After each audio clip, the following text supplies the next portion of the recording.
Chapter 276. Well, there was no pressure at all when she thought about it this way. Hellion Vivian was in a good mood as she glanced at the contract book that was placed in an obvious position. Her lips curled up into a smile. She thought of those overbearing presidents in the modern world who had to appease the other party after using them. She had to follow this pattern. Qingzhan, Hellion Vivian ordered outside.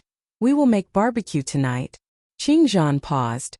Princess's appetite has improved? Well, just like that. It's mainly because His Highness likes to eat meat. Hellion Vivian continued to smile. She thought that she could not be more considerate. She was really a qualified overbearing president. Qingzhan only turned her head away silently. She had been a death attendant in the palace for so many years. It was the first time she heard that His Highness liked to eat meat. Eunuch Sun laughed and said, "You can go and prepare. As the saying goes, to conquer a man's heart, you must conquer that man's stomach." Princess is finally enlightened. Qingzhan glanced at him and said slowly, "Eunuch Sun, are you sure it's not because Princess likes to eat meat?" Eunuch Sun was speechless. The sun gradually set in the west. Half of the sky was dyed red. The golden and yellow light shone from the horizon, shrouding the entire palace in an intoxicating softness. The delicate and soft afterglow shone in through the curtains that were pulled up. Hellion Vivian hung the iron rack that was used to barbecue meat. Qingzhan watched at the side. She really did not understand how Miss Hellion had not lived for more than 10 years. She looked like a ruffian no matter how she looked. Well, this might be the special part of their princess. Beligaju had not returned yet. He was probably busy with the imperial court. He didn't seem to like anyone disturbing him. Therefore, there were very few palace maids and eunuchs in the palace. This made Hellion Vivian feel at ease. Originally, she wanted to pay respects to the Empress, but who knew that Eunuch Sun would only say no need. When His Highness is free, he will naturally take Wang Fei to the Emperor Emeritus. During this period of time, the Emperor Emeritus is also busy and can't leave. Just like that, the Empress was automatically filtered out. The smart Hellion Vivian naturally understood the meaning behind his words. Since His Highness said that she didn't need to pay her respects, then she wouldn't go. Anyway, she was too lazy to deal with people who weren't on their side. She also didn't want to see people from the Murong manor.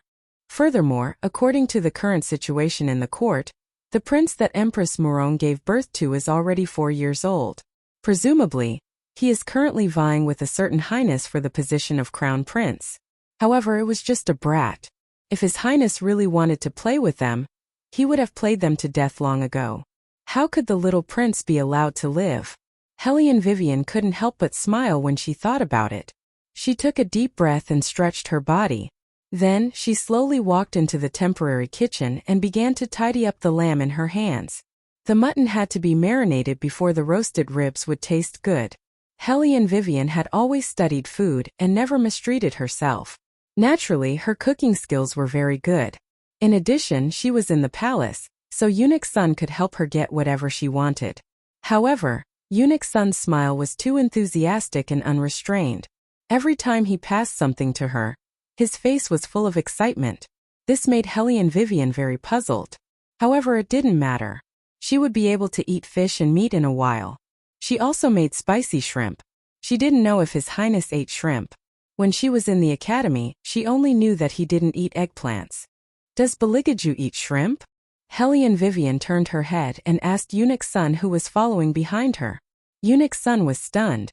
He thought for a while, but he couldn't remember. Probably. His Highness is a person. He is very indifferent to anything I ask him to eat. Hellion Vivian raised her eyebrows and sighed softly. I know. She would observe in a while. After the two of them finished talking, a tall and straight figure in white walked towards the palace in the dusky twilight. It was Beligaju. At this time he was giving orders to Shadow. The little eunuch beside him was holding a lot of memorials and silently followed behind him. Just as he reached out to loosen his collar, he saw Hellion Vivian coming out with a small iron bowl. When she saw him, she immediately showed a faint smile. You're back. Beligaju looked at Hellion Vivian and stopped. Hellion Vivian curved her thin lips. There were light flower marks on her face. Her face was full of surprise and there was no trace of moisture. Her eyes were very beautiful, so bright that people couldn't resist. For a moment, Bailey Jiaju felt that women were indeed a little difficult to understand. However, Baligaju was very tactful. He nodded and handed the thing in his hand to Shadow. Shadow and the little eunuch retreated after seeing this. Hellion Wei Wei bent down and took out the lamb chops from the iron plate. Her movements were dashing as she used the iron fork and placed it directly on the iron rack. Below was a fire that was already lit. She applied a layer of oil and instantly, the aroma of the lamb filled the air. Baligaju was still staring at Hellion Vivian. Hellion Wei Wei's little face darkened as she flipped the lamb chop over. Only then did she raise her head and look at him again. He could still be so handsome even with a broken head. She reckoned that in this world, other than a certain highness, she couldn't find a second person like him. There was a layer of white cloth wrapped around his forehead and tied directly behind his head. It did not look like he was injured. Instead, it was a new look, a bit like how he looked when he hurt his eyes previously. This made Hellion Wei Wei recall that he was her deskmate who had gone through life and death with her. She felt a little uncomfortable. She coughed and directly reached out her hand to touch that strip of cloth, saying, "If you were to touch my head or my face or something like that, I wouldn't have done this." Baligaju glanced at the back of Hellion Vivian's neck when he heard this. After she finished speaking, she lowered her head and continued to fiddle with the lamb chop. The soft hair on the back of her neck was exposed. Baligaju's fingers twitched a few times as he forcefully suppressed the thought of touching it again. He only gave a faint hum. Who said something to her that made her let go of the matter of that night. Although this little prey who didn't randomly scratch people was very obedient. However, looking at her, it seemed like she had the intention of letting go of the past with a smile. What he wanted was for her to accept him, not for her to completely let go of the matter of that night. She was quite good at digesting things internally. Baligaju sneered in his heart, but his expression didn't change as he replied, "What if you didn't want to leave a scar when you hit me?" Hellion Vivian raised her eyebrows. "You're a grown man. You're worried about leaving a scar?" She originally wanted to provoke him until he had nothing to say. However, she didn't expect that he would calmly reply, "What else? Do you think you're the most handsome man in the world for nothing?" Hellion Vivian. Fine, she really couldn't compare to His Highness' shamelessness. Chapter 277. Right, do you eat shrimp? Hellion Vivian cleverly began to change the topic. Baligaju nodded absent-mindedly. It didn't matter to him what he ate.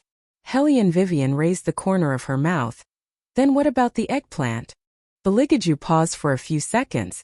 Although there was no expression on his face, his dark eyebrows were slightly furrowed as if he was holding back a lot of awkwardness, but he still nodded. Hellion Vivian finally knew how to distinguish what he ate and what he didn't eat. Whenever he furrowed his eyebrows, he didn't eat. Hellion Vivian curled her lips into a smile, and then went to prepare her lamb. Her stomach was tight and the smell of meat was everywhere. There was lamb chops in the yard and a large pot of spicy shrimp on the small sandalwood table. The bright red chili and the green side dishes complemented each other, and were very appetizing.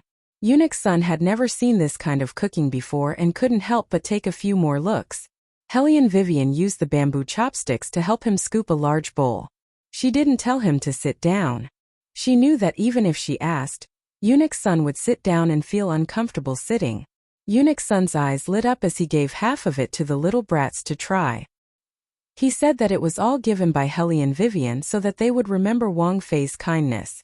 Hellion Vivian smiled and let them leave. Those who were eating should go eat. When she turned back, a certain highness had already started to peel the shrimp. She originally thought that with his personality, he definitely wouldn't touch these things. Eating shrimp was not a small challenge for a person with mysophobia. She originally wanted her to peel it for him. After all, every domineering president had to take care of the other person. This was a killing move. But now it seemed he didn't need her at all. Why was the royal family so hard to deal with? Hellion Vivian felt a little melancholy. Baligaju's movements were clearly not fast, but in the blink of an eye, he could peel an entire shrimp. The tail and the shrimp were all there, delicate and transparent. Holding it in his white fingers, it was very artistic. Unlike Hellion Vivian, who was usually fast at cooking, she would not peel the prawns unless she had no other choice. She would just put the prawns in her mouth. Probably because he couldn't stand the way she ate. The man frowned and put the peeled prawn on her plate before peeling the second one. Hellion Vivian squinted her eyes and smiled. She thanked him. After eating more than 10 prawns, she found that there were 6 or 7 prawns in front of His Highness. They looked very beautiful. At this time he wiped his slender hands, picked up the bamboo chopsticks, and ate the prawns one by one. His movements were so graceful that Hellion Vivian grabbed Eunuch's son, who was serving the wine, and whispered, "What kind of hobby does he have?" Eunuch's son looked at his master and smiled like a Maitreya Buddha. "Oh, this is His Highness' habit. He pursues beautiful things, so every time he eats, he has to arrange the food in its most beautiful state before eating." Hellion Vivian. No wonder he bought such a strange bed. His Highness had so many unknown hobbies. However, she also noticed that he liked to eat prawns very much. Because he didn't pick up anything else from just now. She didn't see him take a bite of the lamb chop when she handed it to him. Hellion Vivian thought, fished out a prawn, peeled it, and put it on his plate. She finally found the way to be a domineering president. When Eunuch's son saw her actions, his face instantly turned pale. He thought that it was over, His Highness would definitely flip the table over with a kick. How dare the Princess Consort use her own chopsticks to pick up food for His Highness? However, what surprised Eunuch's son was that his master actually ate the prawn without any hesitation. Moreover, he seemed to be in a good mood. Hellion Vivian felt that the royal prince she fed was very obedient, so she peeled another prawn and put it on his plate. Actually, if it wasn't for His Highness' special identity, it would be good to keep such a beautiful young man in captivity. After eating, let's talk about the obligations of husband and wife. Baligaju leisurely wiped the corners of his mouth with a white handkerchief.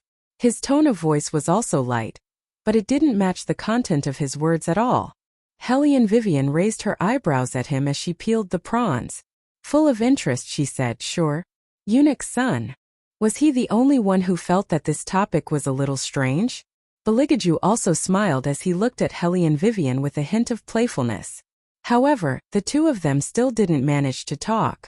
The main reason was that the Emperor Emeritus had sent someone to ask them to go over. He said that he heard that Hellion Vivian had personally made a dish that wasn't available in the palace, so the Emperor Emeritus also wanted to try it. Hellion Vivian knew that this was just an excuse. The Emperor Emeritus probably wanted to know how she and the royal prince were doing. After all, the quarrel in the morning wasn't a small matter. The Emperor Emeritus behind the scenes was a little more benevolent than he was in front of others. Especially after seeing them come in, the smile on his face became more obvious. He was also good to Hellion Vivian. This made many people who wanted to see a joke didn't get to see the fun. Hellion Jiaoer listened to the news from the palace, and the more she listened, the more her teeth itched.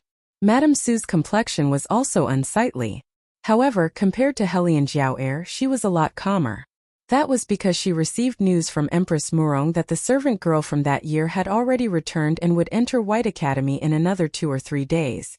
She heard from Empress Murong that that person's beauty was almost comparable to Jiao Er's. Coupled with the fact that she was a death attendant, her martial chi was outstanding, and she had already broken through the gold rank. Compared to Hellion Vivian, it was simply the difference between heaven and earth. She still wanted to be compared to others. It was estimated that in a few days, Hellion Vivian's position as the third princess consort would be removed. The next step was to find a way to let that servant girl meet with the third prince. If it wasn't for the Emperor Emeritus' strict inspection, there wouldn't be such a cumbersome process and they could directly send her into the palace. However, the Emperor Emeritus didn't guard against anyone but this servant girl. She didn't know what kind of card he was playing. If it wasn't for this, how could Hellion Vivian, that bitch, have such smooth sailing? Jiaoer, don't worry. If it's yours, it won't run away. Don't forget, you're the reincarnation of the Phoenix girl. After Madame Su took a deep breath, she put her hand on Hellion Jiaoer's long hair. Even if you don't have a mother, the 4 elders will still support you and let you sit in the most precious position in the world. Only then did Hellion Jiaoer stop crying. Her tone carried panic. But the day of the clan selection for the clan leader is very near. I heard that father still wants to bring that little slut back. Mother, you definitely can't let her come back. Even more so, You can't let her return to the Hellion clan and regain power. At that time that old monk's words will come true one by one. I'm afraid that the 4 elders will doubt my identity as the Phoenix girl. Don't worry, that little vile spawn won't have a chance to come back. Madame Su patted her hand, then said in a poisonous voice, she still lacks the most important selection condition. Hellion Jiaoer was puzzled. What condition? Chapter 278. Back then there was a hidden army in the general's residence. Your father and I tried to get Hellion Vivian's mother to speak a few times in order to get our hands on the hidden army. Who knew that the little bitch's mouth would be as hard as a rock, and she wouldn't reveal anything. But one thing is for sure, she had already inherited the hidden army at that time and wanted to drag your father down. However, she was injured at that time, and she was constantly implicated by that little bastard Hellion Wei, so there was no way for her to contact her. Your father and I guessed that in order for the hidden army to appear, there must be an opportunity. In the end, we inquired about a lot of things and finally understood what was going on. In order to truly inherit the Hellion family, one must have outstanding martial qi, and 2, be personally acknowledged by the hidden army. However, the hidden army only recognized talismans and not people. Once you have the army of God, not only would you be able to inherit the Hellion family, even the imperial family would have to be wary of you. The army of God was made up of the elites of the elites. Although they were not as skilled as the battle dragon army, they were better at marching and assassinating. They were the best mercenaries in the world, and no one could surpass them. However, ever since old Master Hellion died, no one knows where that talisman went. Hellion Jiaoer hurriedly interrupted Su Yanemo. What about Hellion Vivian's mother? She must know where the general's residence is. She did know, but she didn't say anything until she died. At the thought of this, Su Yanemo gritted her teeth in hatred. However, it doesn't matter. In another 3 months, if General Zhang's residence still doesn't appear, the hidden army will automatically appear and recognize your father as their leader. This is the rule of the Hellion family. When Hellion Jiaoer heard this, she let out a sigh of relief. In other words, no matter what that slut does, she'll only gain fame at most. She'll still end up with nothing. Don't even think about getting a single cent from my defense division. Of course, even the imperial family can't interfere in the family's affairs. No matter how famous she is, it's just a decoration. Su Yanemo stroked the Hellion Jiaoer's hair and said viciously, after so many years of searching for this Zhang family mansion, your father and I are tired of it. I reckon that in a month's time, the hidden army will be here. It seems that the courtyard is no longer useful. Men, burn that abandoned room in the east courtyard, so that it won't be an eyesore. Yes, the martial attendants accepted the order and retreated. Hellion Jiaoer broke into a smile. But mother, on the day of the wedding, Hellion Vivian didn't show any abnormality at all. Could it be that she really wasn't possessed? She just suddenly became smarter? Not necessarily. Su Yanemo narrowed her eyes. At that time the fire Qilin appeared as the third prince's holy body, and interrupted the chanting of the masters. The fire Qilin was a divine beast. Once it came, no scripture would work. Mother will continue to investigate this matter, but the master's actions seem to have angered the third prince, so it's not convenient for us to do anything now. Hellion Jiaoer pursed her thin lips. That's because His Highness doesn't know that Hellion Vivian has been possessed. If His Highness knew, he would definitely be on guard against her. Don't worry, when that servant girl appears, Hellion Vivian will become a piece of trash that no one wants. When that time comes, Mother will let her have a taste of what it means to be discredited. Su Yanemo exchanged a few more words with the Hellion Jiaoer. When she went out again, she saw Hellion Mei looking at her. Her eyes seemed to be full of resentment, but it also seemed like there was nothing. She only said softly, Mother, I'm also your daughter. Why does second sister not have to marry but I have to? When Madame Su heard her words, she became angry. You still dare to say that? If you didn't provoke, why and would there be such a big mess? You implicated your sister and made her suffer with you. It was not easy for me to cancel this marriage. How many connections did I pull? Your grandfather's old face is about to be lost because of you. Hellion Mei clenched her fists. She clearly knew that the tea was poisonous, but she still made me drink it. Mother, I don't have any martial chi in my body now. Who caused this? It's her. What do you mean I implicated her and made her suffer with me? Her mind is much more vicious than mine. She even dared to murder her own sister. Don't talk about this anymore. Madame Su sighed. Listen to me. Even if you marry, I won't let you suffer. Hellion Mei did not speak. Madame Su ordered the people at the side. Hurry up and help the third miss back to her room. Tomorrow is the wedding day. How can you make such a fuss? The wedding day? Hellion Mei looked at Madame Su's back unwillingly. She did not dare to believe that her mother would really not care about her. Not only that, but she was also so obviously biased. Marrying a castrated man, she could almost predict how miserable her life would be in the future. In addition, her father had always only valued the daughter who could bring him benefits. Now she had become the joke of the entire capital. When she really married, they would only throw her away like a useless chess piece. Since she was already living in hell, it was better to drag them in together with her. Hellion Mei lowered her head and smiled gloomily. After calling her personal maid over, she whispered in her ear, "Go to the imperial palace." The sun set and the night fell. Hellion Vivian looked at the note handed to her by the mercenary and narrowed her eyes. Yuan Ming also saw the words on the note and smiled wickedly. "Woman, how do you know that your third sister would definitely send you a message? She used to want to beat you up whenever she saw you." During the weapons competition, her hatred for Hellion Jiaoer was even deeper than mine. Hellion Vivian smiled and raised her hand to bring the note to the candlelight. Her voice was calm. "The enemy of my enemy is my friend. This principle applies everywhere."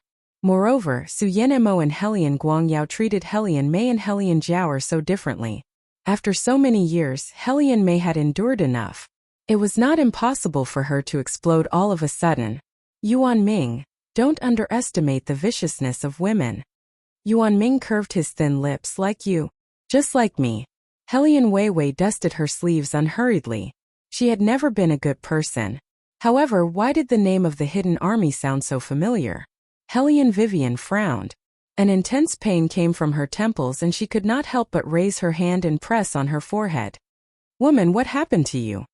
Why is your breath so messy?" Yuan Ming's worried voice sounded. Hellion Vivian waved her hand, her lips slightly pale. "It's probably because of the cold. I'll be fine after a nap. Help me keep a lookout. Wake me up when the third prince returns." "Okay." Yuan Ming looked at her appearance and slowly lowered his eyes. Was it his misconception? Why did he feel that there was another soul hidden in this body at that moment?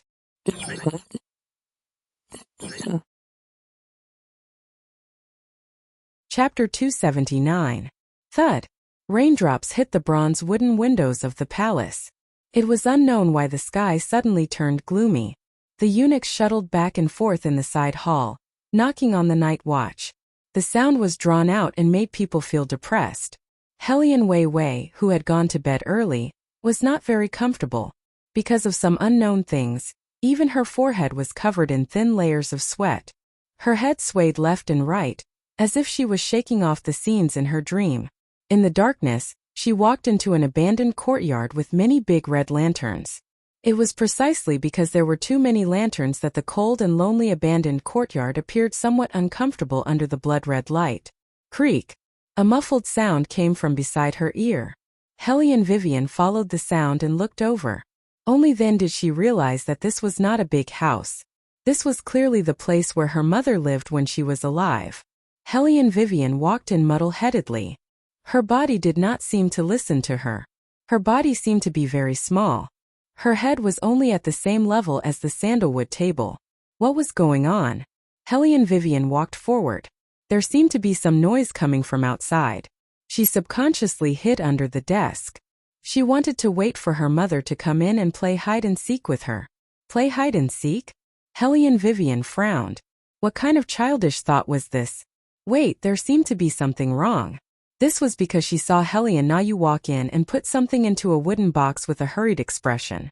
Wasn't that the wooden box that contained the ancient book? Hellion Weiwei furrowed her thick brows. She looked at Hellion Nayu's lips again. There was a trace of black and purple in the pale white. This was clearly a sign of poisoning.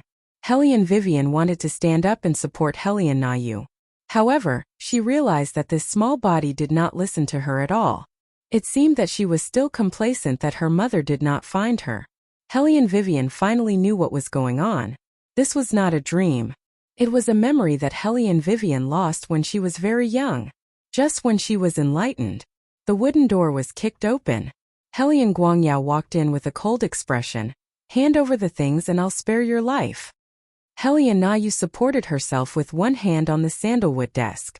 Her body was trembling slightly, as if she was enduring great pain, but she didn't make a sound. Bang! Hellion Guangyao kicked Hellion Nayu several meters away. Hellion Nayu coughed heavily on the bookshelf, and blood dripped from her forehead. Are you going to tell me or not? Hellion Guangyao extended his leg and stepped on the back of her hand. Hellion Nayu sneered, her eyes cold and stubborn. Hellion Guangyao's breathing became sluggish after being stared at like that. What kind of gaze is that? Are you looking down on me? Do you think the current general's residence is still the general's residence of the past? Don't be naive. Once the old man is dead, you're nothing. As he spoke, he pinched Hellion Nayu's chin. What I hate the most is your gaze. It's as if everything I have now was given to me by your Hellion family. Now that the old man is finally dead, I don't have to be treated as a son-in-law who married into the family. Hellion Nayu laughed as cold as white roses. That's why great kindness turned into enmity. Father was good to you, but you wholeheartedly hoped that father would die sooner. Hellion Guangyao, you don't deserve to be a human. Bang! Hellion Guangyao kicked her again. Hellion Nayu's face was bleeding, and she fell hard beside the desk. Little Hellion Vivian was hiding there. Her fingers were stiff and full of fear. Hellion Nayu saw her, and her ink-like pupils contracted tightly. Then she looked back at Hellion Guangyao. Then, as if she was risking her life, she reached out her hand and pulled the bookshelf hard. The books on top fell down one by one with a bang-bang-bang sound, burying Hellion way in the middle of the books. Little Hellion Vivian's hands and feet curled into a ball. She wanted to speak, but Hellion Nayu glanced at her. She could only cover her mouth, and big drops of tears fell from her eyes. Mother, sister, why are you in such a sorry state? You don't look like the queen of the capital's circle at all. Who was talking? Hellion Vivian wanted to take a closer look, but she realized that there was only darkness in front of her. She couldn't see anything at all. You're obviously a tomboy, but you have a beautiful face.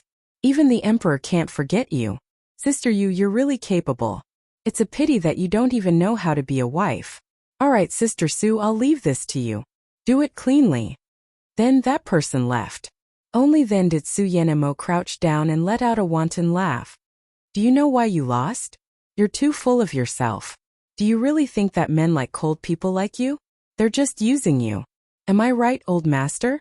Of course, she's just a piece of wood. How can she be compared to you? Hellion Guangyao reached out and hugged Su Yenemo tightly in his arms. Su Yenmo's delicate voice rang out in a crisp and clear voice. From the beginning to the end, Hellion Nayu just laid there and watched this scene quietly.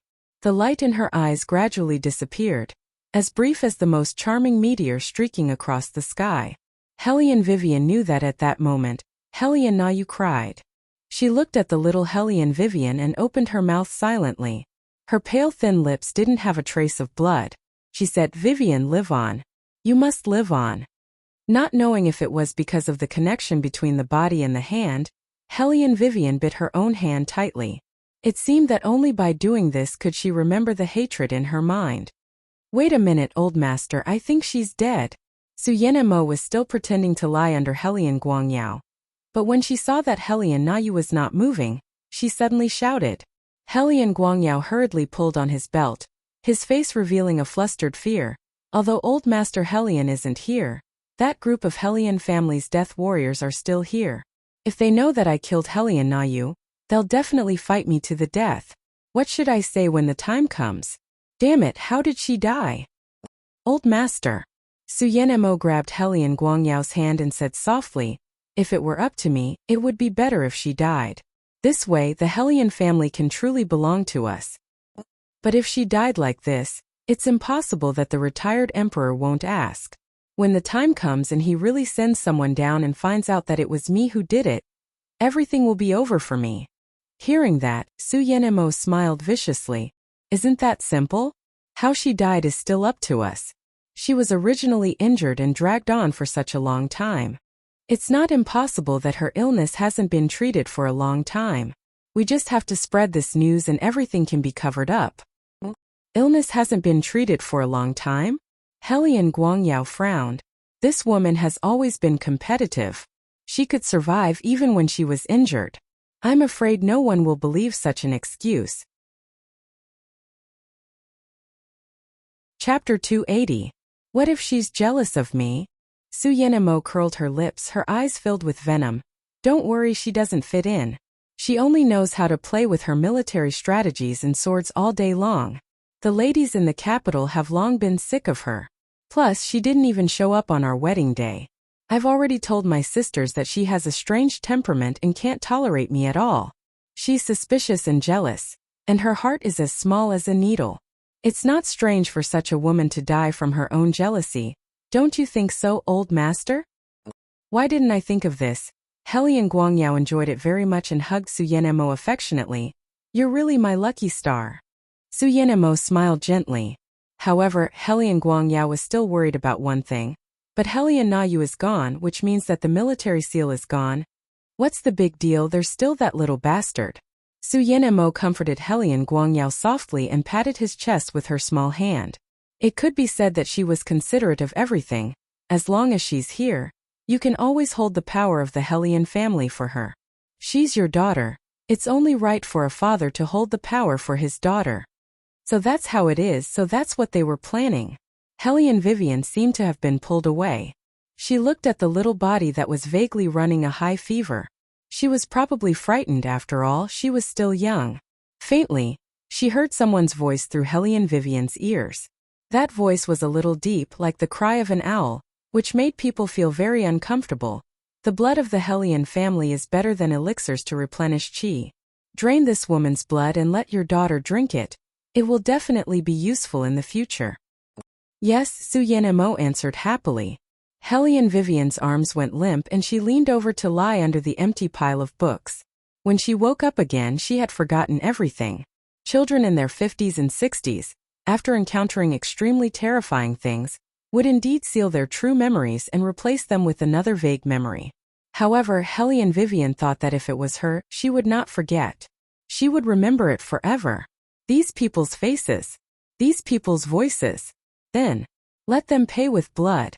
It was just like when Elder Tang had asked her why she wanted to join the Tang sect. For revenge, she said. Elder Tang looked at her and shook his head. However, young Master Tang asked her to stay. When she couldn't see the light and almost gave up, he gave her her only hope.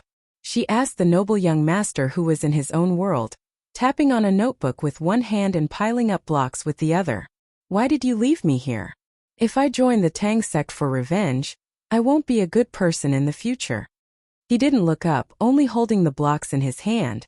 Helian Vivian felt that it was ridiculous for her to ask such a question to an autistic child who barely spoke a few words in a year. There must be someone you love very much in your heart. That's why you won't allow anyone to hurt her. Young Master Tang put down the building blocks and raised his head. There was no emotion in his eyes. It suits the Tang sect to use unscrupulous means to protect. In order to protect, he would do anything. When Helian Vivian opened her eyes, for a moment she didn't know where she was. She could only stare blankly at the luxurious bed ceiling, her eyes dry. What are you thinking about? A deep voice sounded beside her ear. Helian Vivian's eyes lit up as if she had seen a family member. Tang, however, when he turned his head, his voice stopped abruptly. Beligaju stopped wiping his hands and suddenly smiled. The corners of his mouth curved into an icy color. Tang? Tang what? Nothing, just a friend. Helian Vivian rubbed her aching head. I thought you were him. The two of you sound very similar. Oh? Just a friend? Beligaju reached out and lifted her chin. The black jade on his pinky finger flashed with a cold light. How come I didn't know that you had a friend with the surname Tang? The princess seems to have many secrets that I don't know. Helian Vivian's heart skipped a beat. She was afraid that the other person would find out that she was a foreign soul. She gently smiled and said, "It's a childhood friend." Of course you don't know. Beligaju didn't speak again. His eyes fell on Hellion Vivian's face. His body was inexplicably cold. His eyes were deep, as if there was a dangerous abyss hidden in the darkness. Hellion Vivian didn't know what he was looking at. First she blinked. Then she found that his hair was wet. She took the white towel at hand and helped him dry his head. Beligaju's fingers paused. His hostility was finally restrained. However, his tone was still light. What are you afraid of? What am I afraid of? Hellion Vivian's voice was hoarse. I'm afraid that you will catch a cold like me. Eunuch Sun watched from the side. He took back his hand with a smile and interrupted at the right time. His Highness knew that Wang Fei was sick and rushed back in the rain. He didn't even use an umbrella. As a servant, I was worried that His Highness would catch a cold. Now that I see that Wang Fei is taking care of him, I'm relieved. Hearing this, Beligaju looked at him. Eunuch Sun's expression didn't change. Beligaju's voice was light. When has this king ever used an umbrella? Kukuku. Eunuch Sun was anxious. His Highness, how can you not understand? Only by saying this can the Wang Fei be moved. This is the killing move of love, do you understand? Beligaju didn't pay attention to his blinking eyes. He only gave a cold smile. It was as if he was saying, does this king need you to teach me? Eunuch Sun's scalp went numb from his smile. He took the outer garment that his master took off and disappeared with a whoosh. When there was no one left, Beligaju reached out and grabbed Hellion Vivian's wrist. Hellion Vivian raised an eyebrow. Beligaju curled his lips into a faint smile. Since you want to help this king wipe his hair, then wipe it properly. Hellion Vivian, isn't she wiping his hair properly? So a moment later, she saw the man using her lap as a pillow. His smile was a little cold, but he looked very noble and leisurely. Why don't you continue? Hellion Vivian smiled. She felt like she was raising a Persian cat. She couldn't go wrong by stroking its fur. In addition, a certain highness's hair was good. That head of black hair felt like fine silk in her hand, smooth and soft. No wonder those domineering CEOs liked to rub the long hair of the people around them. Now Hellion Vivian also deeply felt it. It was just that a certain highness aura was too strong, so this scene seemed a little out of place. Hellion Vivian. When Bailey Jiaju said these words, he did not even open his eyes. His pitch-black eyelashes drooped down, making him look like a noble who was sleeping in an ancient castle.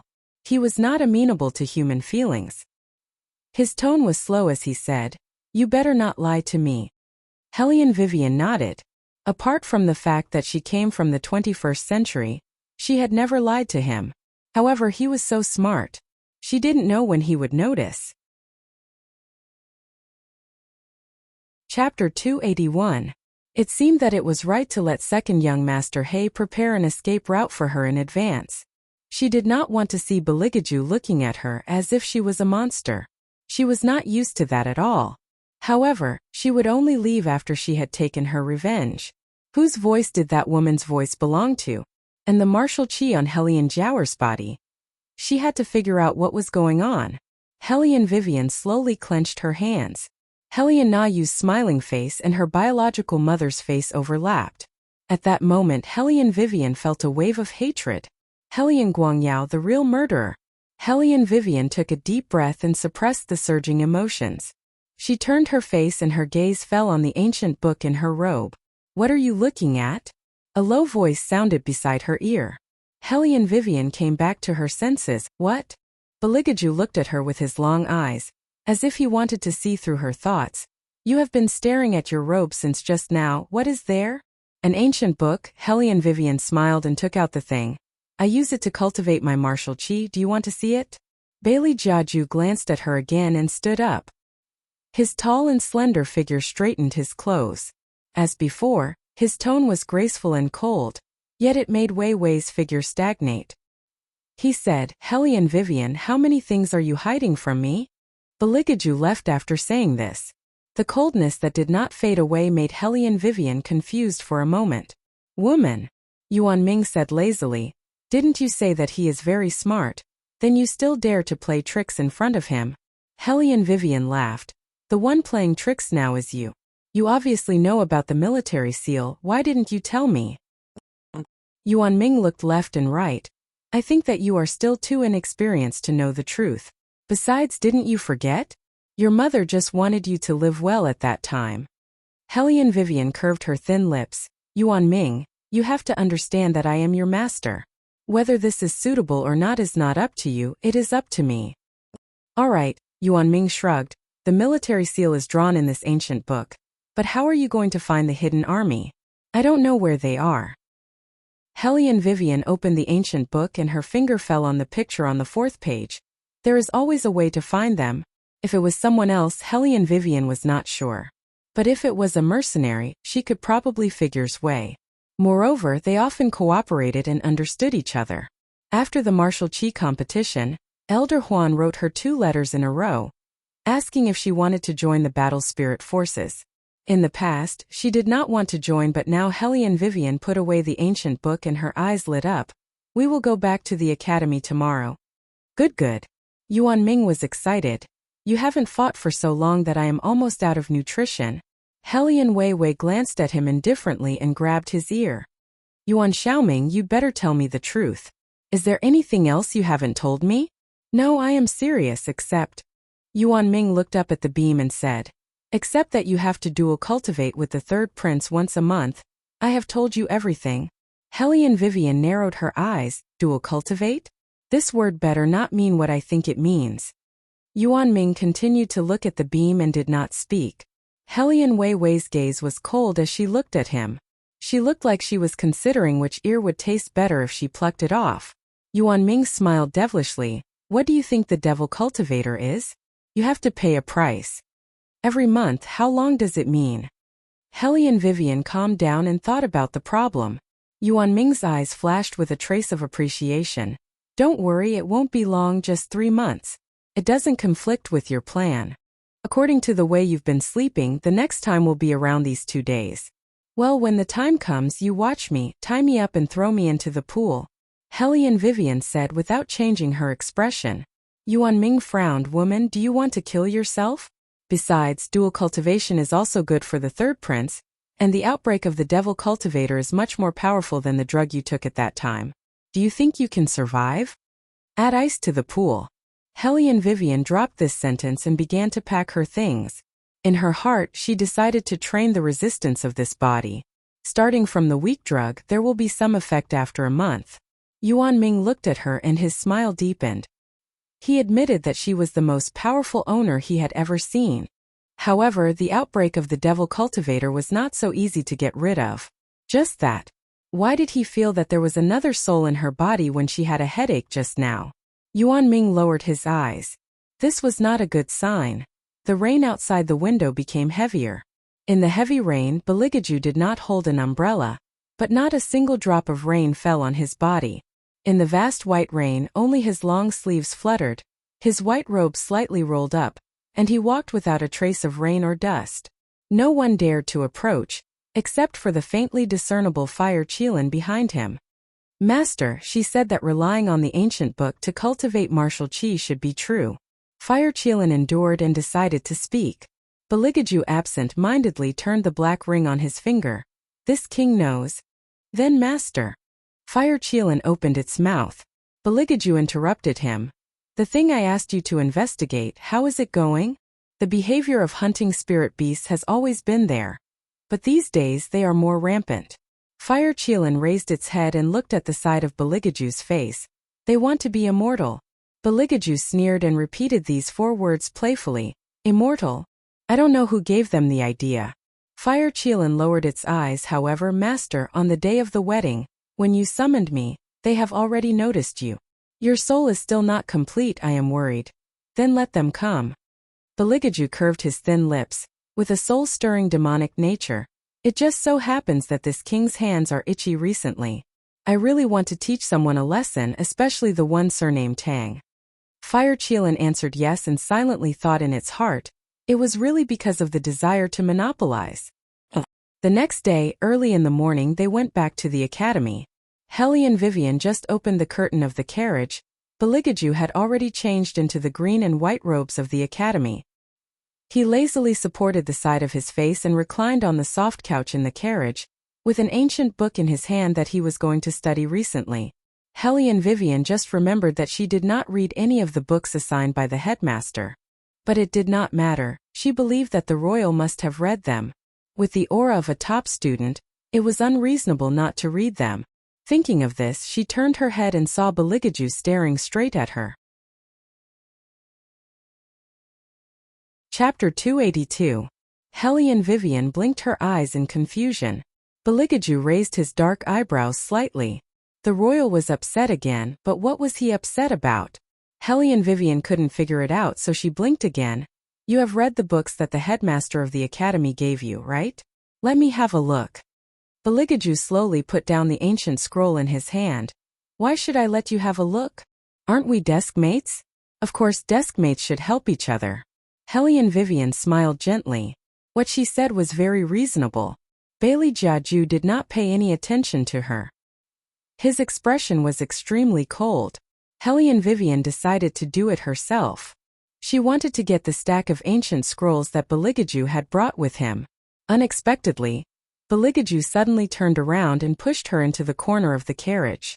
Then he reached out his hands to hold the window. In this way, Helene Vivian was trapped in his arms. Helene Vivian had no choice but to press her back against the carriage to avoid his breath. Beligaju lowered his head slightly and looked into Helene Vivian's eyes. Only then did Helene Wei realize that Bailey Jiaju was actually excessively evil. Why didn't she notice it before? Shouldn't you admit your mistake first, and then discuss the problem of desk mates helping each other, Beligaju turned his face sideways. His thin lips were unbelievably beautiful. At such a close distance he almost kissed her. Helene Vivian didn't shrink back. She really admitted her mistake and said sincerely, I was wrong. Can I copy your ancient scrolls now? Beligaju took a deep breath, loosened his hand, and completely ignored her. Helene Vivian smiled evilly. She opened the ancient scrolls one by one and began to look for the one that the headmaster of the academy gave her. But after a long time, however, the person lying on the soft couch casually waved his left hand. At first, Helene Vivian thought that it would take a lot of effort to get it. She didn't expect the royal family to be so generous this time. Helene Wei smiled faintly as she opened the ancient scroll. It was completely blank. Where's the mark you made? Helene Vivian frowned. Why did this ancient scroll look even newer than the one she had? Beligaju's expression was indifferent as he closed his eyes. When did I say that I would make a mark? It means... Helene Vivian paused. You haven't read the books assigned by the headmaster of academy? Beligaju picked up a teacup and played with it in his hand. With a faint smile he said, I'm not interested in reading the books I read when I was 5. How could he know so many traditional Chinese characters at the age of 5? As expected, His Highness couldn't be looked at with normal eyes. Helene Wei looked at the ancient scroll that was filled with words and felt that she, the underachiever, had been deeply insulted. How did His Highness grow up? Could it be that he was like young Master Tang, who belonged to the special group of people who could finish in 2 or 3 moves while others spent half a day to study? So why did such a creature as a straight-A student exist in the world? Helene Vivian was a little sad for a while and then said, Since you've read it, you should know what the key points are, right? Tell me and I'll draw them. Tell you? Beligaju glanced sideways and seemed to think of something. He suddenly smiled, okay, but I want to get something in return. Before Helene Vivian could ask what he wanted, she was pulled over by him and pressed into his arms. Then he bent his enviable long legs and pointed at the ancient scroll indifferently. His fingers were as slender as jade. Here, draw it. This kind of position. Helene Wei got used to the elegant smell behind her ear. Then, she picked up the brush and started to mark the place that Bailey Jiaju pointed out to her. He didn't make any extra movements. He just held an ivory porcelain cup in one hand and pointed at the ancient scroll from time to time with the other. In the end, Helene Vivian got used to it. She yawned lazily and forgot that she was sitting in the man's arms. She only thought about the feeling of not copying summer homework for many years, and her balls hurt again. In the end, Beligaju seemed to be unable to bear it anymore. He reached out, held the brush in her hand and wrote a few words on it. Helene Vivian was still comforting herself. I think my handwriting is very good. But it's not the same style as yours. Hearing her words, Beligaju seemed to be in a good mood. The corners of his mouth raised playfully. He let go of her hand with a noble look and let her write by herself. Hellion Vivian was about to use all her energy to impress him. A slightly cold hand reached into her clothes. Hellion Vivian paused, and the brush in her hand slid in an irregular arc so careless. Bailey Jiaju raised his eyebrows.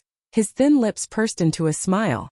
Looking at such a bad-tempered person obediently curled up in his embrace, his eyes deepened by several degrees. Her soft and fluffy hair was brushed aside, revealing a slender and clean neck. Inexplicably, it made her look even more fragile, which made people want to fiercely invade her. Hellion Vivian jumped, narrowed her eyes, and tried to withdraw her hand from Beligaju's hand. However, Bailey Jiaju pretended to hold her right hand with one hand and dipped it in the ink. His other hand was misbehaving. Hellion Vivian bit her thin lips, but her breathing became uneven. It was very hot in the carriage. She was not dressed as neatly as Beligaju. In order to cool down and be comfortable on the road, Hellion Vivian wore a large robe. The collar of the robe was not small, so after being rubbed by Beligaju, 2 buttons were undone. When he lowered his head like this, her white softness jumped into Beligaju's line of sight. Beligaju's eyes suddenly darkened. His thin lips slightly opened as he began to attack. Hellion Weiwei only felt the side of her ear heat up. The strength of that hand kneading became stronger. An indescribable feeling of limp and numbness spread from her ear to her tailbone in a flash. The robe on her body was rubbed until it was unrecognizable. Everyone said that the royal family was pure of heart and few desires. That was simply nonsense. In her eyes, he was simply a wolf, and an evil wolf that had been vegetarian for more than 10 years. Hellion Weiwei only felt that her entire body was indescribably limp, numb and hot, yet she didn't know that the corners of her peach blossom eyes were suffused with pink, and her line of sight also seemed to be covered by a layer of light. Because of this, her originally relatively light-colored pupils became a bit blurred that she simply couldn't see. Beligaju looked at her, and his lower body was so hot that it hurt.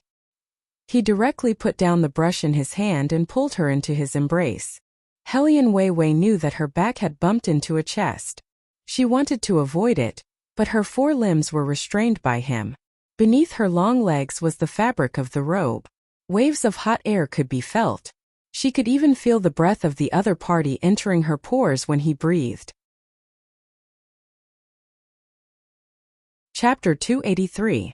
Why are you looking at me? Look at the brush in your hand. How could he say such a thing at this time? Hellion Vivian bit her thin lips and sneered.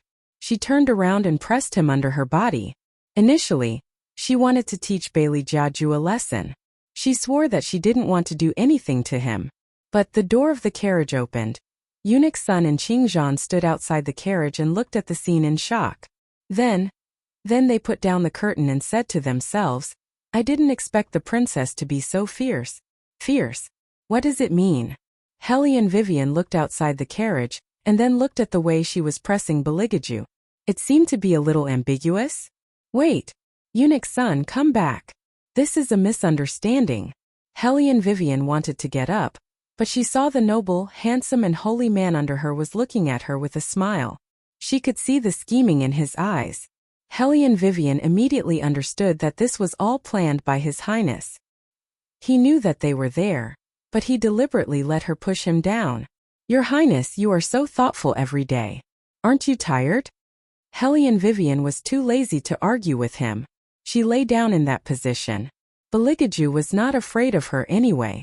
Bailey Jiaju reached out and hugged her, his fingers running through her hair. He could not see her small face, but he knew that she was yawning. His voice was faint as he said, That's why I said, be obedient and keep your claws. Don't see people you shouldn't see. Otherwise one day I can't hold it in anymore and break your claws. You're the one who will feel the pain. Just because he bumped into her meeting with second young Master He, he took out everything to squeeze her. Didn't she just break the agreement once? He was so overbearing and still held a grudge. She also had to take risks to meet others. Did she really think that it was that easy? Of course, Helian Weiwei would not be so stupid as to say the words in her heart and cause trouble for herself. She buried her head in his arms to make her posture look more normal. That's my hand, not my claws. Was she a dog? They even had claws and claws. Bailey Jiaju declined to comment as he took one of her hands into his palm and played with it. Her palm was soft but her nails were hard. If they were not claws, then what were they? When you arrive at the academy, come see me every day. We're deskmates. It's hard not to see each other, right? Helian Vivian raised her eyebrows in confusion. Baligaju slowly let go of her. I meant at night. You want me, as the princess consort, to meet a man from the same courtyard every night? Helian Vivian glanced at him. Do you want me to be expelled from the academy? Or do you want to divorce me right now? Baligaju tidied up his sleeves and said, with the shadow following you, no one will notice. Helian Vivian thought for a moment. I still think it's inconvenient. Wasn't he afraid that his identity would be exposed? Up to you. Baligaju looked at her indifferently. It seems that meeting me is not as convenient as meeting the second young master of the He family. Helian Vivian froze. That's why people say that people can't make mistakes. Once they do, they will be dwarfed everywhere. We're talking about business. Baligaju seemed to have finished tidying up. With a cold voice he said, I called you to talk about business with you. Otherwise, he paused for a moment then continued, what did you think it was? She thought. For someone like His Highness who didn't play by the rules, she must face him calmly. I also want to talk about business. What kind of business does Your Highness want to talk about? Helian Vivian tightened her robe and looked at him with shrewd eyes. The tip of Bailey Jiaju's cold tongue slowly spat out two words, military fire. Helian Vivian's eyes lit up. Good. When she came to the Dragon War Empire, she always wanted to set up a military fire team. Because once this kind of thing was found out, the imperial family would definitely not forgive her. Now that she has the cooperation of the third prince, she can freely prepare. But if a prince sells military fire privately, won't it be considered a rebellion? The current situation is so chaotic, isn't he afraid? Baligaju's voice was indifferent. The imperial family needs this batch of military fire to suppress the forces of the four sides. So it was allowed by the retired emperor and the emperor. Helian Vivian didn't need Baligaju to explain too clearly. She understood everything. This is really a good project. Money is easy to get. When the time comes, tell me how many people you need. Baligaju paused for a moment, then pulled her over. Give me a pleasing name. Huh. Helian Vivian didn't react for a moment. What name? Baligaju lowered his eyes. The name of the military fire business. She gave it. She always had no interest in giving names. Helian Vivian opened her mouth. Just as she was about to speak, she heard Eunuch Sun's voice come from outside the carriage. Your Highness, the sky is going to be dark.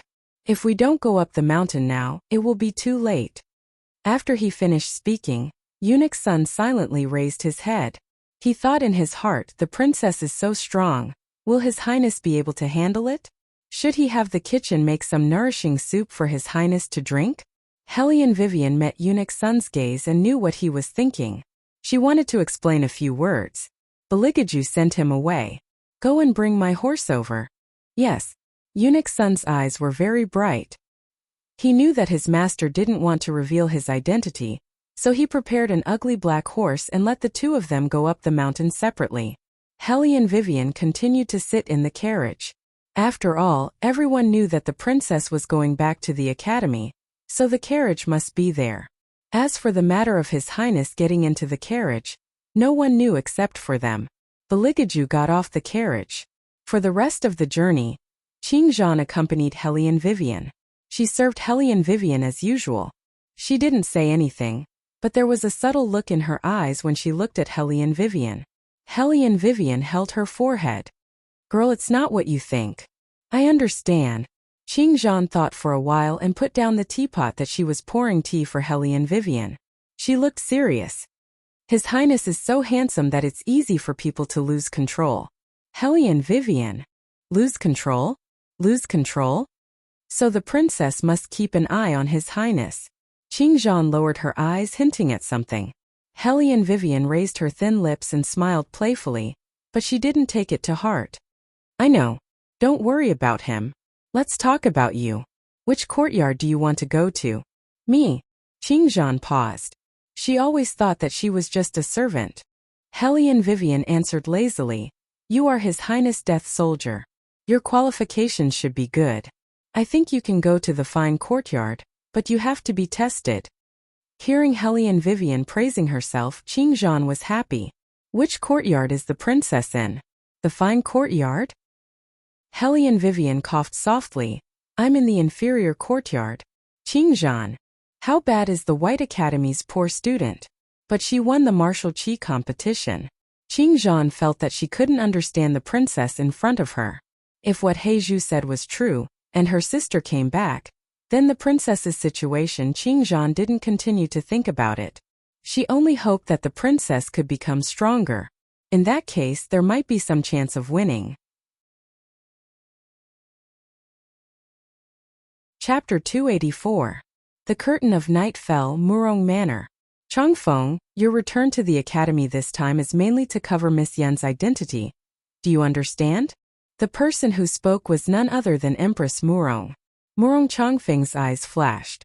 Aunt, don't worry, I understand. That's good. Empress Murong smiled, her eyes carrying calculation. Right now my son is still young, but that vile spawn's power is growing day by day. With this Miss Yun as a check, we can always cut off his left and right arms. Murong Changfeng naturally knew who the vile spawn his aunt was talking about was, but he didn't pay much attention to this. Instead, he asked, Aunt, that Miss Yun has already entered the academy?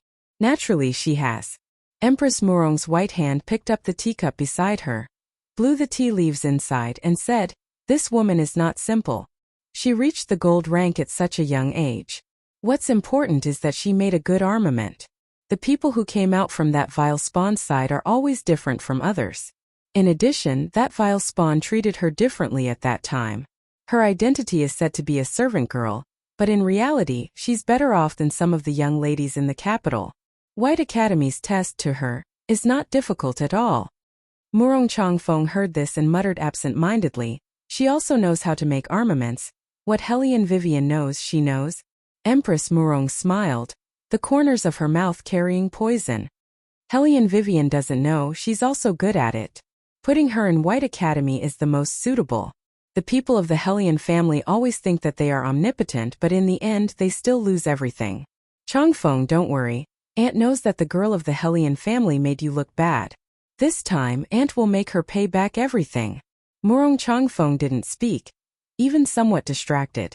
But Empress Murong didn't notice, only thinking about the good news that she would hear soon. The corners of her mouth slowly curved up. The night wind became stronger, but at the top of the mountain it was calm. There was a door lock in the academy, so when the sky turned dark, the road leading down the mountain would be closed. For so many years, the reason why White Academy was known as the most powerful academy was also because of its strict atmosphere. Even the time for the lanterns to be hung was regulated. When the students returned to the academy, a master would lead a group of teachers to maintain order. During the first half of the semester, Hellion Vivian did everything by herself. Now that she had Qingzhan's help, her speed was much faster. The bathroom was still the same as before, but Hellion Wei, who was already familiar with the road, no longer lost her way. She remembered that before, it was because she couldn't distinguish between a man and a woman that she bumped into a certain highness who was taking a bath. But now that she thought about it, His Highness's figure was really good. That kind of beauty that was hard to ignore. She was afraid that there was no other person in the world who could compare to him. In the future, she could draw a painting for His Highness while he was sleeping and then sell it. She would definitely make a lot of money. Small capital and huge profits. Anyway, they were already married. She could learn from him in whatever she did, saying that she was adapting. After Hellion Vivian made up her mind, she took a change of robe and went into the bathroom in a good mood. She was very handsome when she took off her clothes. Probably because she was used to being a secret agent, her fingers twitched and the belt loosened slightly. The robe fell to the ground as she walked. The bamboo forest swayed. Hellion Vivian soaked herself in the hot spring pool. Thinking about the scene in her dream, her eyes darkened. She closed her eyes slightly and quickly searched in her mind for the possible person who could be that woman. When she finally opened her eyes were clear and bright. It was not because of anything else, but because Yuan Ming suddenly sent her a message through telepathy. Someone's here. Hellion Vivian reached out and wrapped a long towel around her body. She stepped out of the hot spring pool with her long white legs and stepped on the green stones barefoot. She waved her hand and the umbrella was slightly tilted, showing the temperament of a queen. Ah!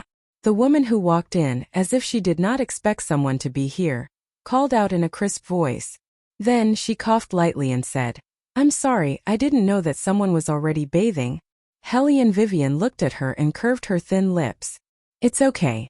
The woman raised her head. Her small face was the size of a palm and had a seductive smell. She had a pair of clear eyes, but because of the curved corners of her eyes, people couldn't help but want to take a few more glances. Her skin was very white, and her long black hair almost reached her calves. There was a kind of fragility in her ethereal appearance, as if she was a budding magnolia flower. Her entire body was untainted by the past, and she was the kind of woman that people would want to take into their arms and love. "Then I'll go out first. I'll wait for you to put on your clothes before coming in." The woman smiled and politely turned around. Hellion Vivian took the robe in her hand, turned it slightly, and put it on her body. Yuan Ming smiled wantonly. "This girl looks really good, and her martial chi value is very high. The most important thing is that she looks very harmless. Look at her and then look at you. Woman, do you think you should be gentler to me in the future? I'm treating you like this now, you're worried that I'm in love with you. If I'm gentler, you'll suspect that I want to give myself to you." Hellion Vivian casually took back her gaze. Yuan Ming snorted twice. "You're jealous. When you see a girl who is gentler than you, you'll always be jealous. I understand this feeling. You even understand the feeling of a girl." Hellion Vivian's slender fingers tightened, fastened the robe and smiled evilly. "Yuan Ming, your next sentence, are you going to say that we're women? I've known you for so long, but I didn't know that you're actually a woman." Yuan Ming was choked by Hellion Vivian. His domineering face rarely blushed. Finally, he smiled again. "In fact, you're prettier than her if you wipe the black thing off your face." "Thank you, you only know how to look at the face." Hellion Vivian pushed the door and went out. The girl was still outside. Her body looked relatively weak. Standing in the night, it was difficult to ignore. The girl saw Hellion Vivian coming out and opened her palm. "Is this yours?" Hellion Vivian glanced at the sandalwood bead in her palm.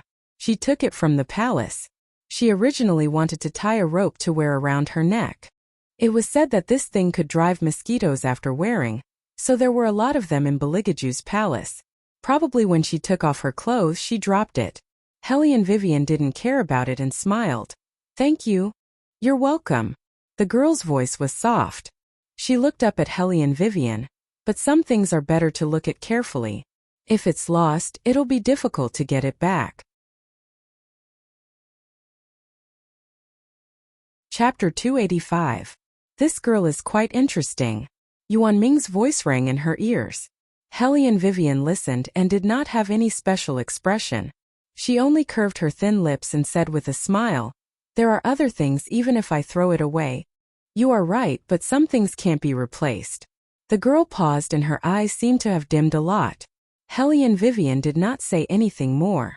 She just put the sandalwood bead back to its original place. She said goodbye to the girl and disappeared into the vast night. "Sister, you just let her go like that?" Heizhu walked out of the dense bamboo forest and said to the girl, "You don't know what she did to His Highness, making His Highness." The girl put away the clothes one by one and continued, "I know, it's just the beginning. I need to know more about her." "Heizhu, you are too impatient. A woman who can make him like her is not that simple. A person like her is not easy to deal with, but the more straightforward a person is, the easier it is for others to take action. Before I came back, I have heard a lot about her. She is very bold, but it is easy to offend people.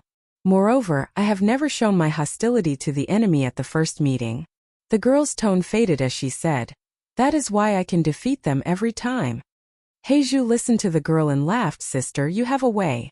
However, you have seen the appearance of that woman. She is as black as a coal ball. How can a coal ball be compared to sister?" The girl smiled and said, Let's go to the superior compound. Okay. Heizhu followed behind the girl. She imagined what would happen to that ugly woman when His Highness saw her sister.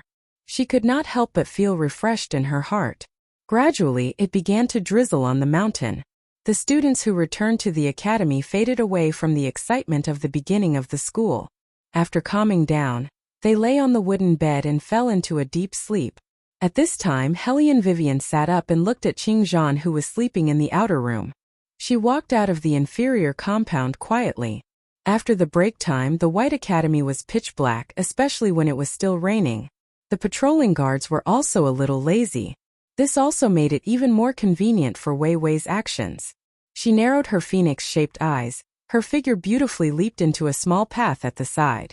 Just like that, she passed through the back of the Imperial bodyguard, yet wasn't discovered.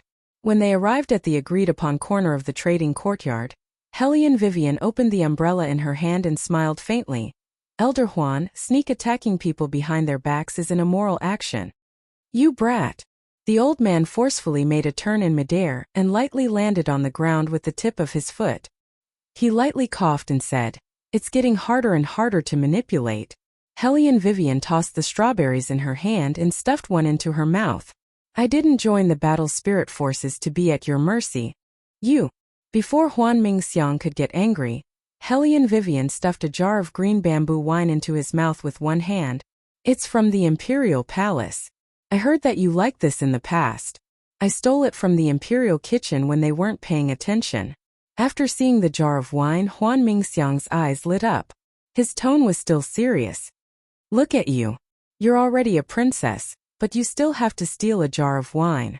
Brat, is it true that the rumors are true? That icy brat is not good to you. Him. Hellion Vivian didn't know how to evaluate His Highness. She vaguely said, "He's okay." Huan Mingxiang's eyes widened.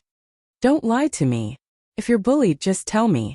No matter how bad I am, I can still say a few words in the imperial court. This was the second person who cared about her since she came to the ancient times. Hellion Vivian smiled and said, "I know." Her heart was warm. Her grandfather and mother had passed away early. It could be said that her memories of familial love only stopped when she was 7 years old. After that, she entered the Tang sect. Since then, she had never been bullied. Instead, she bled a lot. Every time she went out on a mission, she didn't know if she could return alive. The Tang sect's training methods were very cruel. At that time, it was the only place that could take her in. It was like a flower blooming in the darkness. It was very suitable for these vicious and merciless villains. Therefore, Hellion Vivian was able to accept the royal family's methods. The reason was very simple. No matter how they looked, they were actually the same kind of people. Elder Huan, I've thought it over. I've decided to join your battle spirit forces. Hellion Vivian raised her eyes, her gaze burning. Huan Mingxiang was delighted. He said 3 good words in a row. Tomorrow I'll go tell them that you're joining. Brat, how did you figure it out? Legend has it that the battle spirit forces are all secret operations of the Dragon War Empire. Hellion Vivian's eyes were indifferent. It's only to ensure that the common people can live and work in peace and not be influenced by any family. Joining this kind of battle force is quite interesting. Huan Mingxiang smiled and stroked his beard. Then you should prepare. Within 3 days, this old man will take you to participate in the Battle Spirit Forces test. Don't worry, that test won't be difficult for you. This time there are a lot of new people joining. Your superior compound will have 2 new students. Those 2 are both candidates for our Battle Spirit Forces. 2 new students? Hellion Vivian raised her eyebrows. She remembered that she had never seen that young girl in the bathroom before. Could it be that she was also a new student? It seemed that this White Academy was becoming more and more interesting. The night's rain dispersed. The next day, a cool breeze blew gently. The temperature was pleasant. In the inferior compound, the sun poured down in torrents. The teacher hadn't arrived yet. Everyone was rushing to do their homework. Only Beligaju lazily sat in front of the table. He rested his chin on one hand. His hair was casually scattered. He was lazy but didn't lose his elegance. He was so good-looking that people couldn't take their eyes off him. However, they didn't dare to look at him closely. Hellion Vivian yawned and walked in. She sat next to him. She wore a black and white scholar's hat, which made the pair of phoenix eyes more distinct. Morning. After that, she didn't wait for Beligaju's response. She leaned on the wooden table and was ready to sleep. Bailey Jiaju, who was at the side, saw her like this. His beautiful eyes floated up and down as he narrowed them. At this time all the students were almost seated. Even Nangong Lai came late and sat in his seat. He glanced at the little attendant who sat with Hellion Vivian. His smiling eyes immediately sank. Qingzhan also knew that he didn't want to see her. However, she really didn't expect that young Master Lai and His Highness were also assigned to the inferior compound. If she knew, she would have chosen another compound when she heard the princess's words. Then, she wouldn't have encountered such a situation. You're living a good life. A familiar voice slowly drifted into her ears. Chapter 286. Qingzhan thought that the words were not meant for her. She raised her head and looked into Nangong Lai's eyes. She knew that the words were meant for her. She thought for a while and said, Princess Consort is good to me. Is that so? Nangong Lai sneered, so you don't plan to come back? Go back? Qingzhan frowned. Didn't he want to see her the most? Hellion Vivian smiled lazily, of course not. Student, don't forget that Qingzhan belongs to me now. Please sit down and don't disturb our class. Disturb your class? Nangong Lai's eyes turned cold, but his face was still evil. This is the first time I heard that Miss Hellion would be serious in class. Hellion Vivian did not say anything. She only put her hand on Qingzhan's shoulder and smiled gently at Nangong Lai. Nangong Lai did not look at her. He still looked at the little servant. Seeing that she did not want to help him, he clenched his hands under the long sleeves. The smile at the corner of his mouth became wider. Do as you like. Go wherever you want. If you are bullied in the future, don't come back. Swoosh. Nangong Lai flipped the book in his hand very loudly. This made the official's daughter who came in with him bite her lips in fear. What happened? Nothing. Nangong Lai's lips curled into a smile, his voice carrying a sense of comfort. Did I scare you? The official's daughter looked at the little servant. A little. Sorry, continue reading. Nangong Lai was still Nangong Lai. But the official's daughter did not understand where the coldness came from. Qingzhan did not say anything from the beginning to the end. She took out the brush that Hellion Vivian needed and arranged it dutifully. She was calm. Hellion Vivian looked at the two of them and said in a low voice, If you don't want to stay here to read these, you can go outside. It's okay. I always like to sleep in class. I don't need you to suffer here. Qingzhan's fingers paused. She raised her head and said, I will follow Princess Consort. Then don't look like you're about to cry. Hellion Vivian stretched out her hand and rubbed her head. She smiled faintly. It's just a man. In this world, other things may be rare, but there are plenty of men. Especially in the White Academy, you should look around and tell me which one you like. Qingzhan exclaimed, Why should I tell the princess? Study it for a while, then quickly take it down. Hellion Vivian's voice was very soft, with a hint of laziness. I have a lot of underlings. I'll introduce you to them when the time comes. There are also a few who are not bad. Qingzhan was speechless. Why does it sound like a female bandit is fighting for her husband? No matter how quiet the voices were, the prodigy priest could still hear the commotion. He clenched his fists even tighter. The best way to forget your previous relationship is to meet a new man. Hellion Vivian smiled. Qingzhan, you have to start over. Start over. Qingzhan paused and said, I'll go. When Nangong Lai heard the two words, he was stunned for a moment. Then he sneered subconsciously. He seemed to want to say something, but he saw the headmaster walking in with a smile. The white robe made him look like a happy Maitreya Buddha. Quiet, be quiet. The headmaster raised his arm and said, There's a new student today. Everyone, let's welcome him. As soon as he finished speaking, a tall and slender man walked in.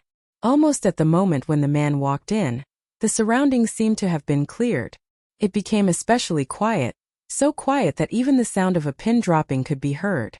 Hellion Vivian looked up and suddenly understood why everyone became so quiet. That man was too outstanding. He was more than outstanding. He could even be compared to Beligaju. He had been wearing an ivory-white coat all his life. His dark blue hair draped over his shoulders like a brocade. Above his collar was a jade-like face that could topple all living things. His star-like eyebrows were like snow that had just melted in the spring, forcibly suppressing the light in this room. There was a gentle and elegant smile on his face, as if he had walked out of an ancient painting. There was a faint smell of medicine on him, making people feel that they would sully him just by looking at him, but they could not help but want to get close to him. However, this face was familiar to Hellion Vivian. Although they did not see each other often, she had escaped a disaster when she was in his carriage. Even the martial cultivation on her body couldn't be separated from the other party.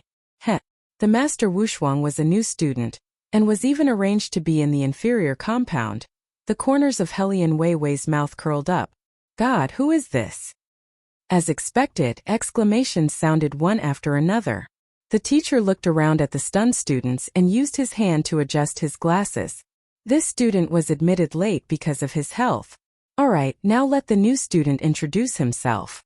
After the teacher finished speaking, he glanced at the man beside him. The man nodded slightly and slowly stepped forward.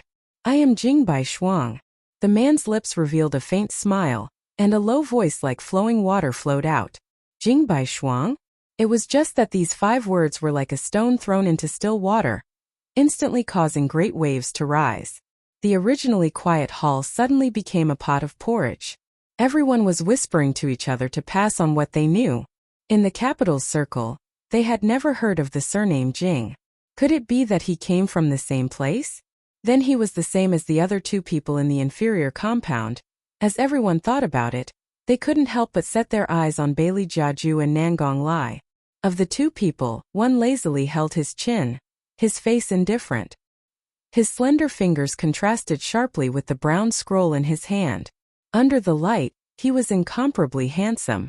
The other one put his hand on the back of the chair, raised his eyebrows and looked at the man who called himself Jingbai Shuang. Then he raised his legs and blocked the man's way. That man seemed to have an extremely good temper, but his eyes were shining. He swept a glance at Nangong Lai and said, "Long time no see." After thinking about it, he still gave the opposite party a safer name, 7th Young Master. Nangong Lai was ranked 7th in the family. This was something that few people knew. When people heard this name, their eyes showed surprise. These 2 people know each other? Long time no see, Master Shuang. Nangong Lai withdrew his legs playfully. I didn't expect that you would also come to school. Young Master Wushuang smirked and coughed lightly. He seemed to be in a bad condition, but this did not weaken his aura at all. Instead, he was gentle and indifferent. Even the 7th Young Master can come, why can't I? Chapter 287. I'm just worried about your health. Nangong Lai's smile was devilish. There was not the slightest bit of worry in it.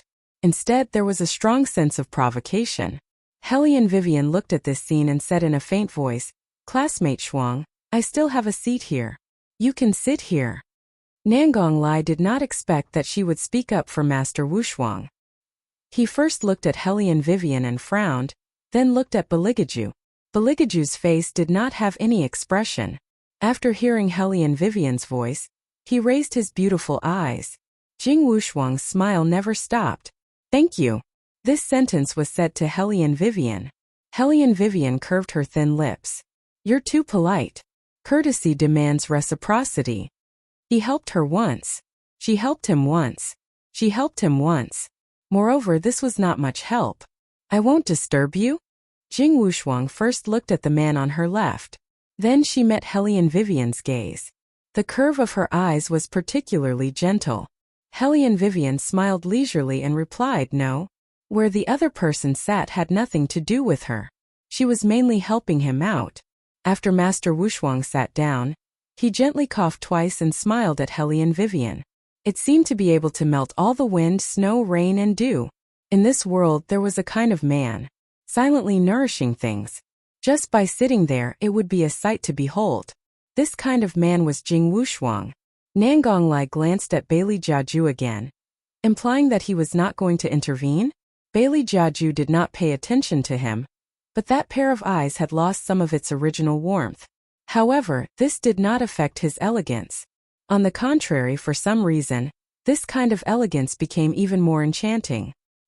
He reached out his hand and pointed his finger at Helian Weiwei's scroll. This part is wrong. Helian Vivian didn't know why the topic changed to this, but she still subconsciously replied, "Didn't you ask me to draw this? What's wrong with that?" Beligaju faintly hummed in response. In this aspect, Helian Weiwei simply didn't guard against a certain highness. Once she heard wrong, she moved her head closer. She completely didn't notice that the tacit understanding and intimacy that was revealed between her movements was seen by Jing Wushuang, without leaving a trace in his eyes. Jing Wushuang narrowed her eyes and met Beligaju's gaze. Then he was stunned. His gaze was so cold that there was no warmth in it. He was like an absolute superior, bringing with him a suffocating sense of oppression. How long had it been since he had seen such a gaze? This person, Jing Wushuang, lowered her eyes. She seemed to be reading a book calmly, but in fact she was thinking about something. The class wasn't peaceful at all. The discussions of the students were like wild weeds that grew wildly in their ears. They were all talking about this enigmatic new student, and there were many people who wanted to inquire about him.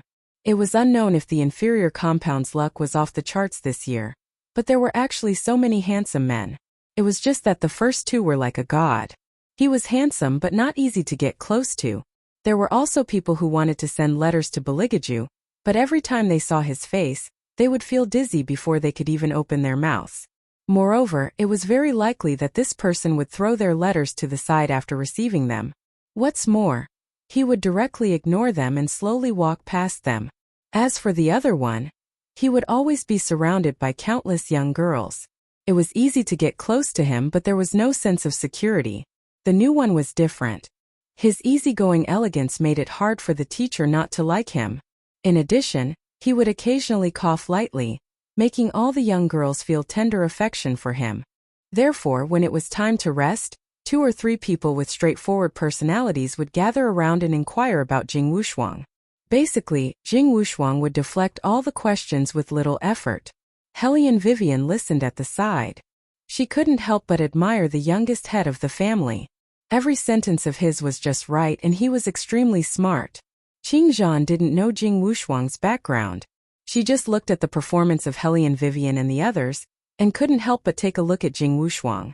Just this look made Nangonglai's eyes even colder. He leaned his body and put his hand on Beligaju's shoulder. What is he doing here instead of staying in Armament City? Flirting with young girls? Your hand. Beligaju's eyes fell slowly, and his voice was still indifferent. You don't want it anymore? Nangonglai's eyes evoked a dense evil aura. Aju. Don't blame your brother for not reminding you. This guy most likely came for Wei Wei. Recently, Wei Zhe World's momentum has been too great. As the young master of the Armaments Assembly, he'll certainly feel fear in his heart.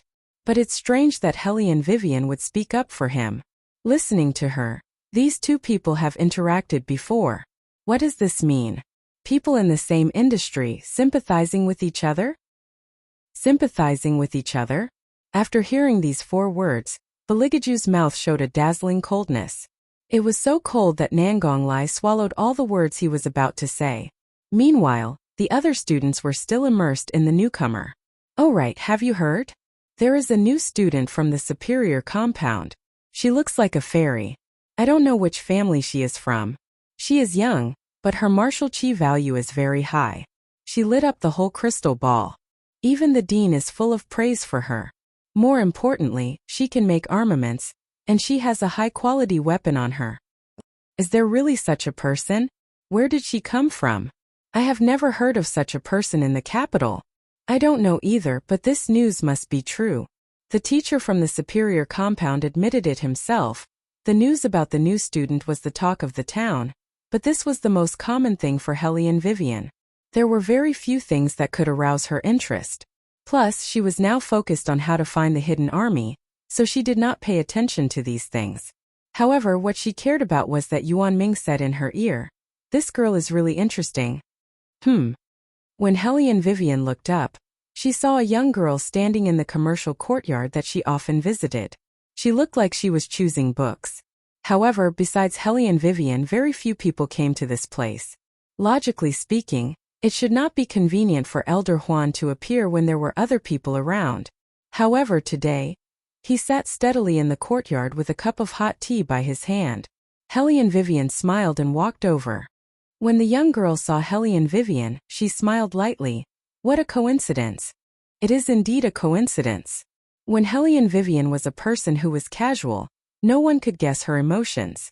The young girl tilted her head and looked at her for a while. She did not say anything and turned around to continue choosing her books. When she looked down, there was some coldness in her eyes. Chapter 288. Wei Wei also wasn't in a hurry to talk to Huan Mingxiang. She strolled over to the window side and lazily sat on a chair. She held a book in her hand. Even the way she flipped the pages of the book was calm and unhurried. The most important thing for those who wanted to do big things was to be able to keep their composure. However, someone like Helly and Vivian was extremely rare. As expected, she wasn't simple. The young girl put down the book in her hand. She hid herself well in the light.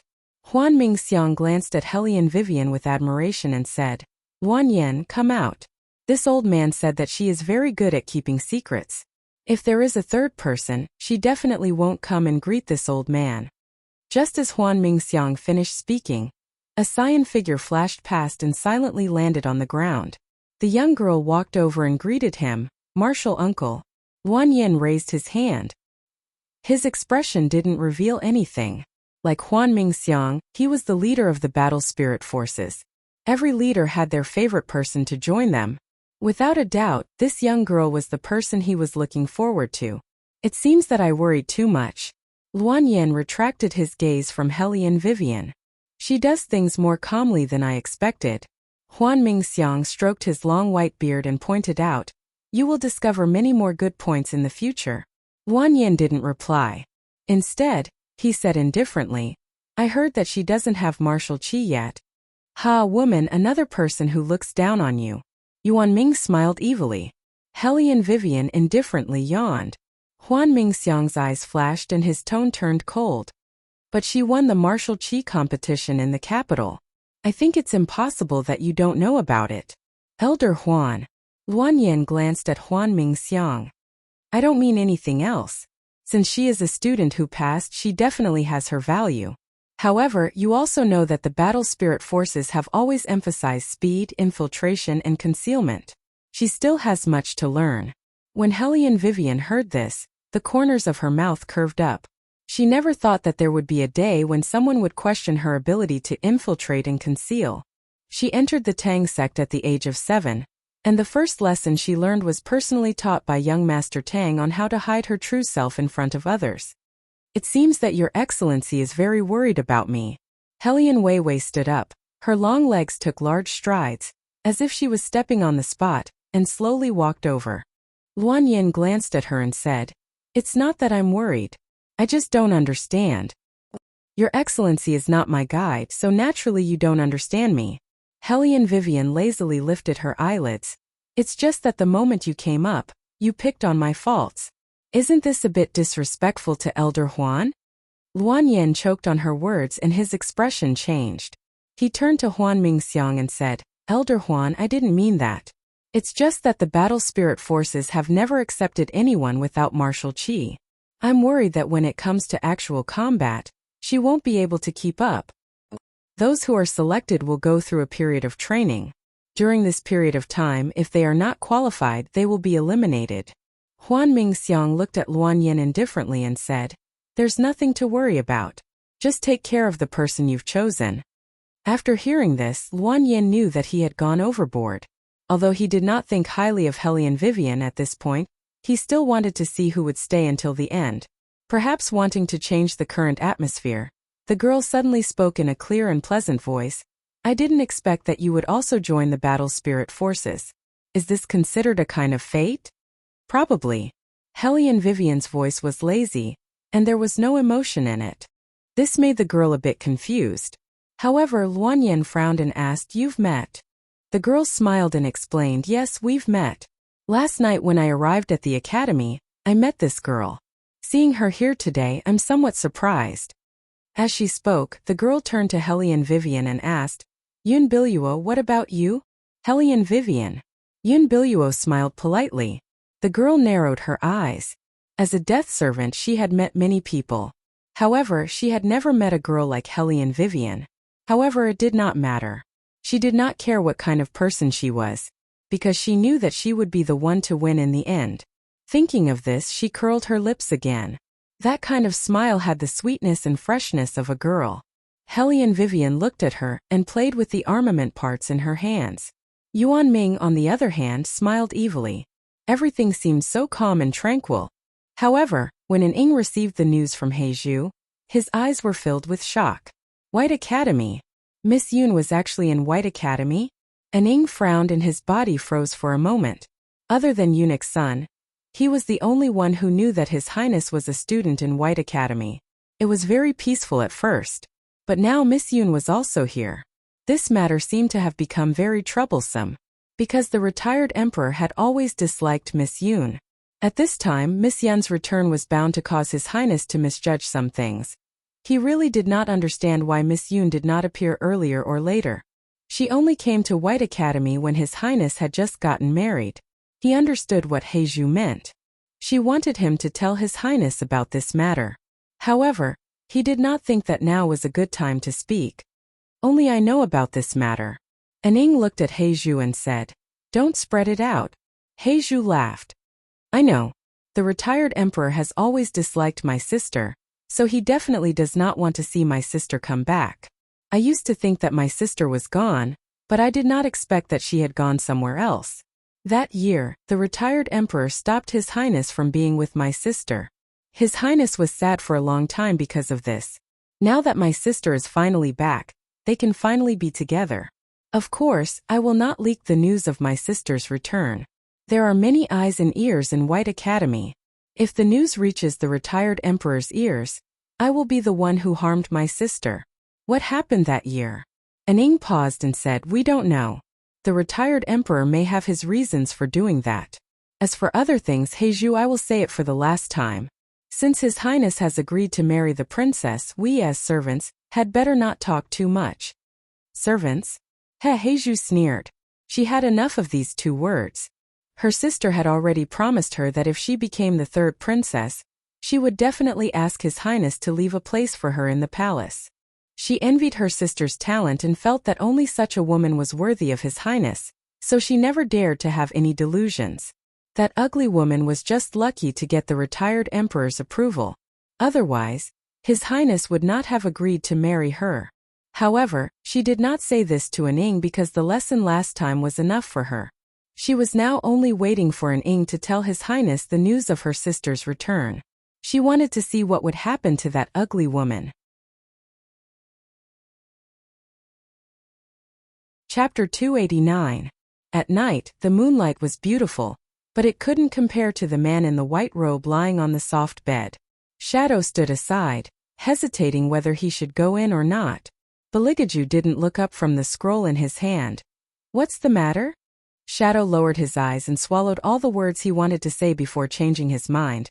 Nothing, it's just that I thought it was late. Should I close the door? His Highness had never deliberately left the door open like today, as if he was waiting for someone. No need. Shadow lowered his eyes and said, Yes. Beligaju casually looked at him. What were you talking about with Heizhu? Shadow's body stiffened. We were talking about the things we found recently. Beligaju smiled, but it was cold without any warmth, only the unique momentum of a superior. So, who allowed you to continue to keep Heizhu? A single N made Shadow feel extremely cold. He rarely panicked. Your Highness, they are after all the death servants that follow you around. If it's just because of one sentence you'll... A sentence? Beligaju stood up. His posture was lazy but extremely dangerous. Is it because I've been gentle for too long? Even you have forgotten what the consequences of provoking me are? Shadow didn't dare to speak again. He knelt on the ground with a bang, his forehead full of cold sweat. Beligaju slowly glanced at him. You've been by my side for 10 years. I'll let it go this time, but next time don't make me do it myself. Yes, sir. Shadow replied in a trembling voice. Baligaju turned the black jade ring on his finger. Also, even if Hellion Vivian is a prey, she is still my prey. There are so many people in the palace talking about it. Do you want to wait until I get angry? No. This is my dereliction of duty. Shadow's face was a little pale. I'll do it immediately. Baligaju said lightly. Don't make it too bloody. Just cut off the tongue of whoever said anything. Cut off my tongue. Bai Mei's fingers trembled as she stood outside. For the first time she felt an unprecedented fear. All these years, His Highness had always allowed them to do as they wished. Today, however, had never happened. She really did not expect that His Highness would stand up for Hellion Vivian like this. Could it really be because of the retired emperor? But who in the world could force His Highness to do something he was not willing to do? She had not seen His Highness get angry for many years. That person seemed to be standing at the peak of the clouds. His temperament was indifferent, like a god overlooking the mortal world. He rarely showed any mood swings. Was he preparing to bathe the palace in blood today? Bai Mei raised her head anxiously and met Shadow's gaze. She understood what was written in his eyes. Even if he had been with His Highness for a long time, he could forget about meddling in His Highness's affairs. She thought it was time to talk to Heizhu about this matter. Death warriors had their own way of communicating with each other. After receiving the mission, the first thing Bai Mei did was to meet with Heizhu. When Heizhu saw her, she was naturally pleasantly surprised. Why did you come to the White Academy? You don't need to know why I came, Heizhu. No matter what you want to do now, you better stop. Bai Mei's expression was very serious. At this time, you should be carrying out the mission, not appearing so blatantly in the White Academy. Heizhu glanced at Bai Mei. What's wrong with you? Why are you suddenly telling me this? Bai Mei's voice was very low. His Highness has already given the order. I'm afraid that everyone who talks about the princess behind her back will have their tongues cut off. Cut off? Heizhu was stunned and muttered to herself. Why did His Highness give such an order? Bai Mei looked at her and sighed. Heizhu, there are some things that you can't get. His Highness will not like you. Even if there is no Hellion Vivian, there will be someone else to be the princess. I don't understand what you are saying. Heizhu's gorgeous face changed, as if her whole body was covered with thorns. Bai Mei's eyes shone brightly. You know, it's not up to us to decide whether Hellion Weiwei is a good match for His Highness or not. Now, His Highness is going to make an example out of his subordinates for her.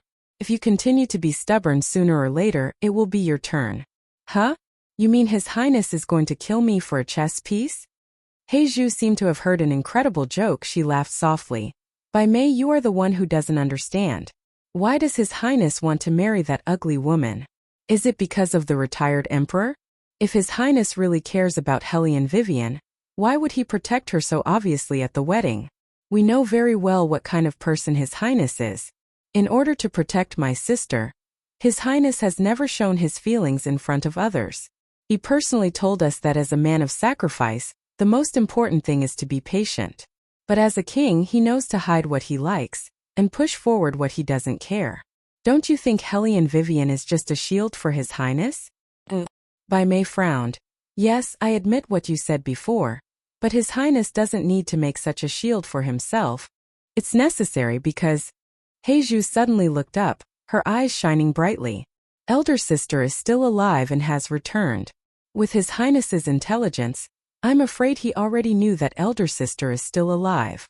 However, the situation is not stable yet. The four great families, Empress Murong, and even the retired emperor are watching him all the time. In order to ensure elder sister's safe return, it's best for him to marry a woman with no power and influence as the third princess consort.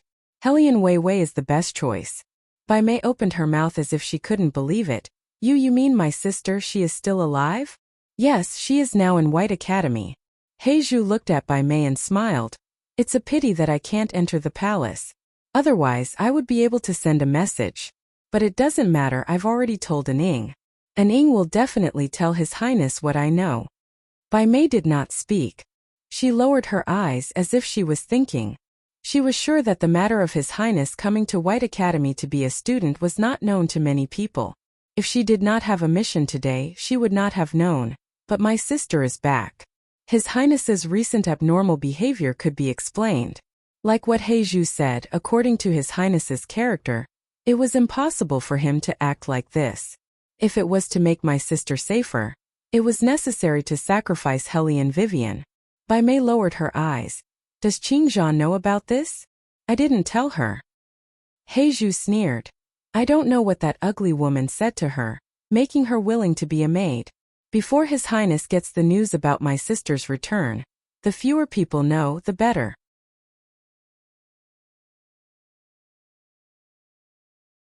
Chapter 290. Bai Mei frowned. But this can't be kept a secret. We are in the same academy.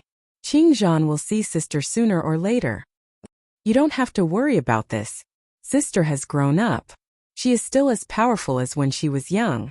But with that fairy-like appearance, even if Qingzhan and sister face each other, she won't be able to recognize sister. The more Heizhu spoke, the wider the smile on her face became. Just wait and see. When my sister comes out, that Hellion Wei Wei will know what it means to be ashamed of herself. Even without His Highness making a choice, she will lose miserably. What's more, there won't be any doubt about His Highness' choice. That is sister, the person who accompanied His Highness before we even had men of sacrifice. Bai Mei admitted that Heizhu had convinced her. At that moment, she even had the urge to tell Heizhu about Beligaju's whereabouts. But after thinking about it, she calmed down. Just wait. She told herself that since sister had appeared, he believed that it wouldn't be long before the two of them met. His Highness had always hated others interfering in his affairs. Some things were better left to nature. This is the first test for you to join the battle spirit forces. Huan Mingxiang handed the paper to Hellion Vivian and Yun Biluo. Find the old member of the battle spirit forces in the White Academy. In his hands there is the next place you need to go. Hellion Vivian raised her beautiful eyebrows. Find someone? Biluo should be fine. Luanyan seemed to be very confident in the person she brought in. Huan Mingxiang's expression didn't change as he faced Wei Wei and said, You guys have 2 chances to ask for help. If you really can't find this old member, you can ask the guide for information about this old member. In order to ensure absolute fairness, the 2 of us also don't know who this old member is. The key is that he has to admit it himself. Hellion Vivian instantly understood. In fact, there was no difficulty in the beginning. The difficult part was the end. Even if they found the old member, he wouldn't admit it. After all, the concealment of the battle spirit forces was sometimes more important than anything else. Listen carefully. You only have 3 days. Huan Mingxiang looked at the distant moon. After 3 days we will see the answer. Yun Biluo smiled gently with a faint cough. This kind of competition is really interesting. I hope Miss Hellion will give me more advice in the future. Okay. Hellion Vivian said, but her long eyebrows furrowed. Yuan Ming raised his thin lips. Woman, what's wrong? Do you think you can't beat her? According to my experience, this kind of question tests one's observation ability in the early stages and tests one's cooperation ability in the later stages. After all, Hellion Vivian was the Queen of Arms. She had a special background, so she knew very well what the other party's ultimate goal was. Yuan Ming smiled. You mean you want to cooperate with that woman? I'm just saying what the other party's ultimate goal is. As for cooperation, Hellion Vivian curled his thin lips. It depends on whether the other party is willing or not. Don't you always praise her for being interesting? Yuan Ming's eyes had an additional trace of innocence. It is indeed very interesting. Yuan Xiaoming, you are a demon. Hellion Vivian casually communicated with Yuan Ming through consciousness. Basically, the words of a demon should be heard the opposite way. Hearing this, Yuan Ming was stunned, then laughed. Woman, are you sure you haven't been to hell in your previous life? I'm really surprised that you know so much about us demons. So it's best not to hide anything from me in the future. Hellion Vivian's thin lips curved. Yuan Ming glanced at the crescent moon in the sky.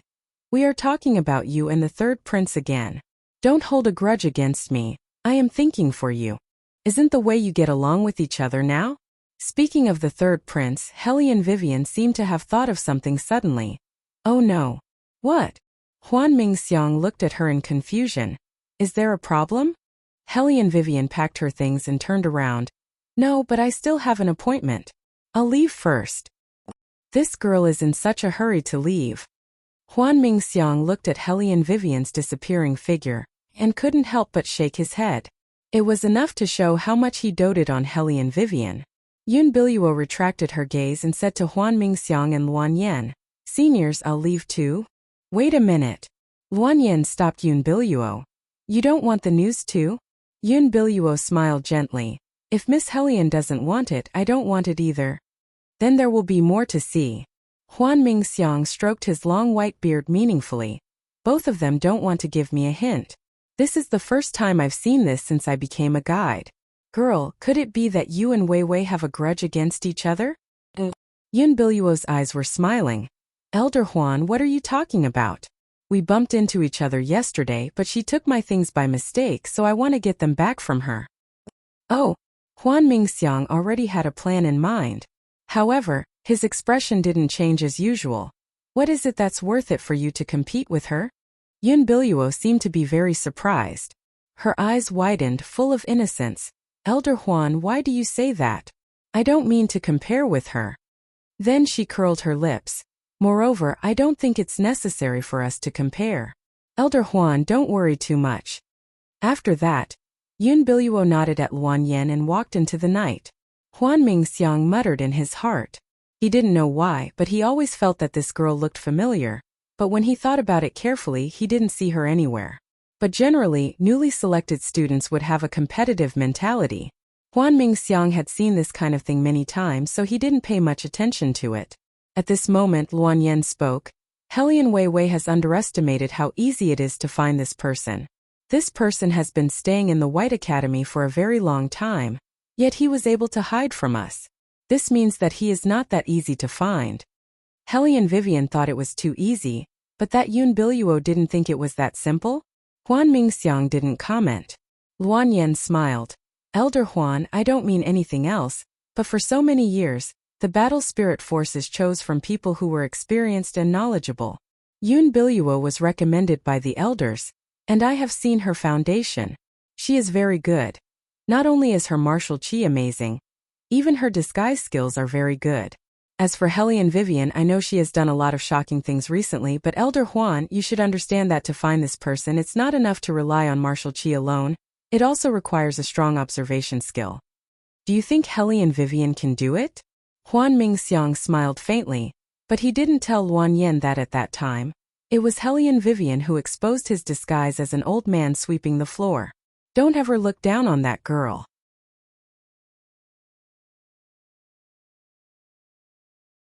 Chapter 291. Woman, why are you running so fast? Yuan Ming, who was in the ancient book, felt dizzy from all the shaking. Hearing this, Hellion Vivian stopped. "You're right. Why am I running so fast?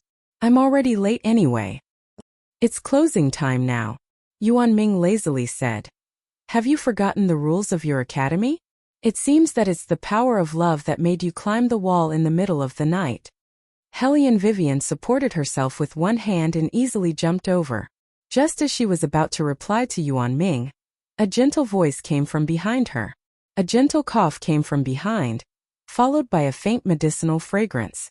It was very deep and pleasant to the ears. Hellion Vivian subconsciously looked back.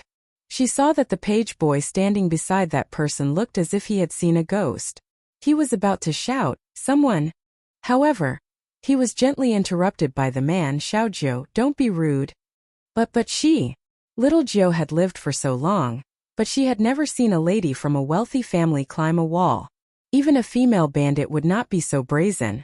Moreover, the White Academy had a curfew. If someone like her, who openly disregarded the Academy's rules, was caught, she would definitely be expelled from the Academy.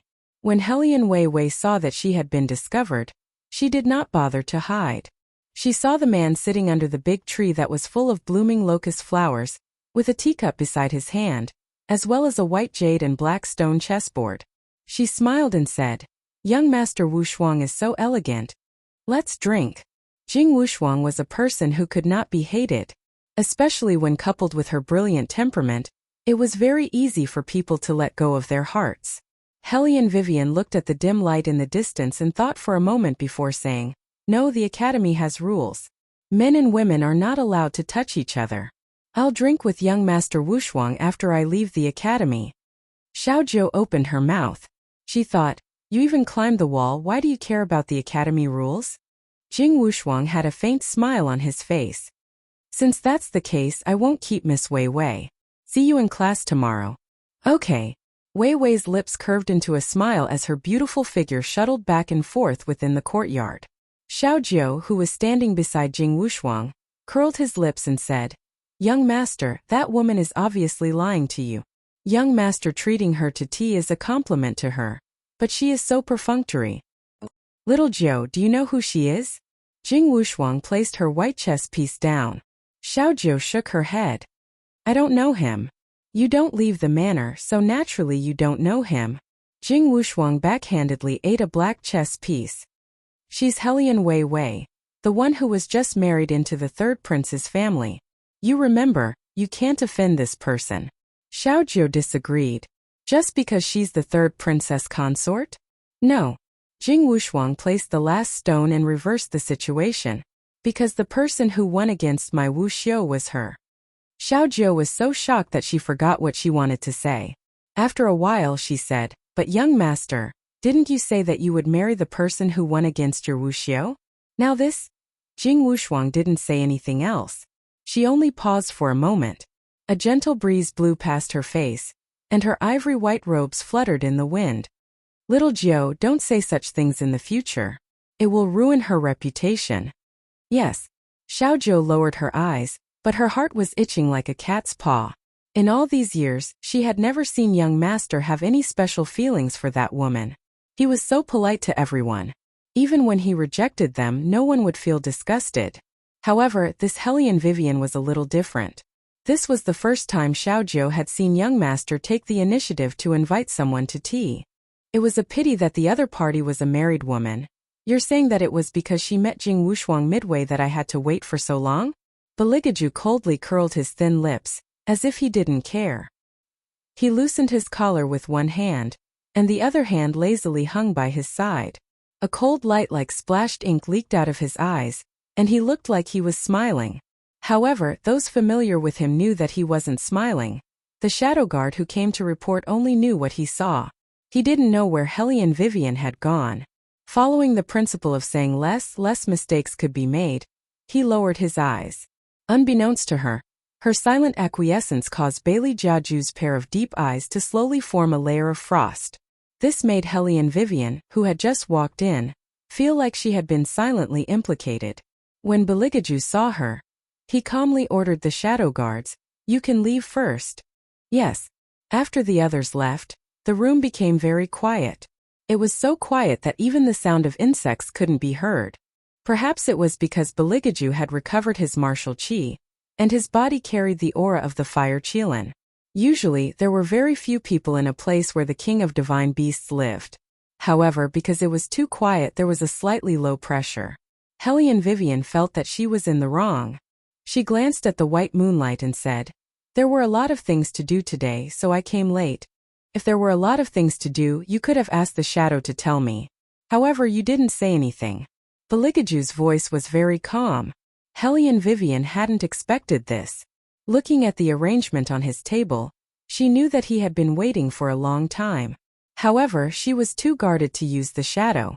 After the incident with Heizhu, she wasn't used to using other people. Beligaju looked at her and said, "You didn't take this matter to heart, or you are not willing to be with me at all."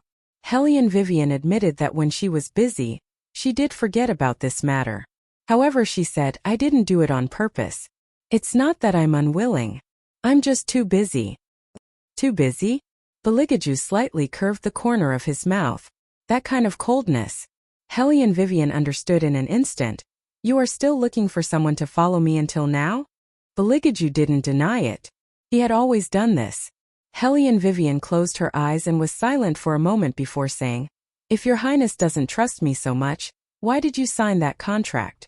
Since it's like this, I think that you and I need to think carefully about whether this contract should exist or not." Beligaju looked at her and said coldly, "You want to terminate the contract?" Helian Vivian didn't say anything. Beligaju threw his robe to the side. The temperature of his body seemed to have dropped to the extreme. "Do as you wish."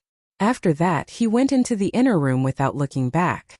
Hellion Vivian looked at his back for a long time. The relationship between the two of them seemed to be very strong, but in fact it was very fragile. Just like what people said. The reason why the two of them were together was because he had to deal with the retired emperor. The retired emperor seemed to be very satisfied with the two of them. This unconsciously reduced a lot of pressure on Beligaju. Here it was not like in the palace where he was watched everywhere. He didn't need to show off his love, so it didn't matter. She reckoned that the third prince had figured this out, which was why he gave her such an answer.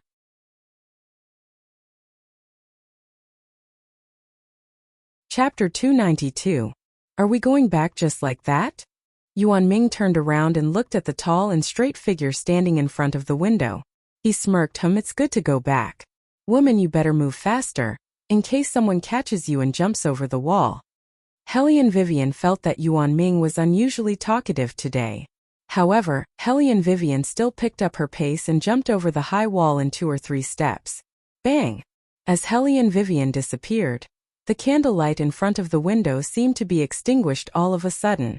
Even the teacups on the table were shattered to pieces on the floor. And Ying's scalp went numb. The person who shattered the teacups did not have any expression on his face. He just walked over slowly and unbuttoned his clothes. And Ying could not help but let out a sigh of relief. He stepped back slowly and closed the door. He reached out and touched his forehead. It was all sweaty. It was rare to see His Highness like this. The next day, before the sun had even risen, Wei Wei had already leapt to the highest point of the entire White Academy, observing each and every move of every student. Woman, looking for him like this is like looking for a needle in a haystack. It was the first time that Yuan Ming woke up so early. He was still excited. Why don't you find a teacher and threaten him? Hellion Vivian yawned. I don't want to be kicked out of the academy. Are we just going to stand here all the time? Yuan Ming looked at the empty surroundings. Hellion Vivian glanced at him. What are you afraid of? Qingzhan will send us food anyway. Don't you have to go to class? Yuan Ming raised his eyebrows. Hellion Vivian smiled gently. I applied for leave. The teacher actually gave it to you.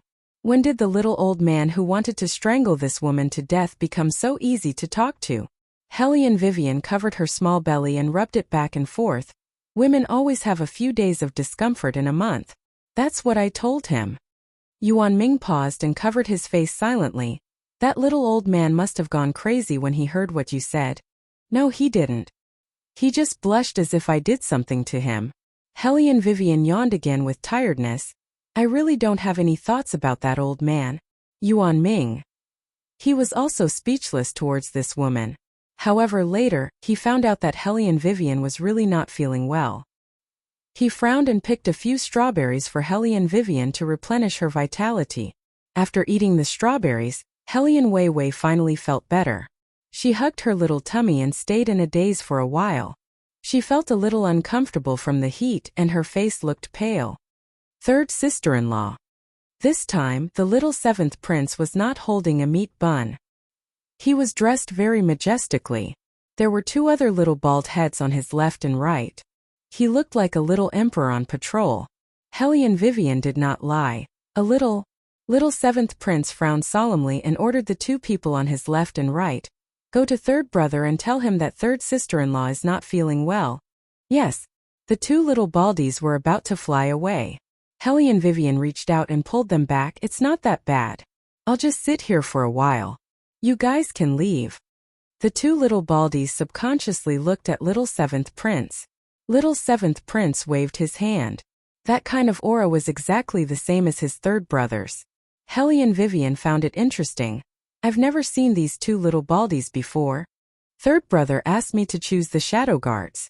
Little 7th prince said with vigor. These 2 are more pleasing to the eye. Hellion Vivian raised her eyebrows.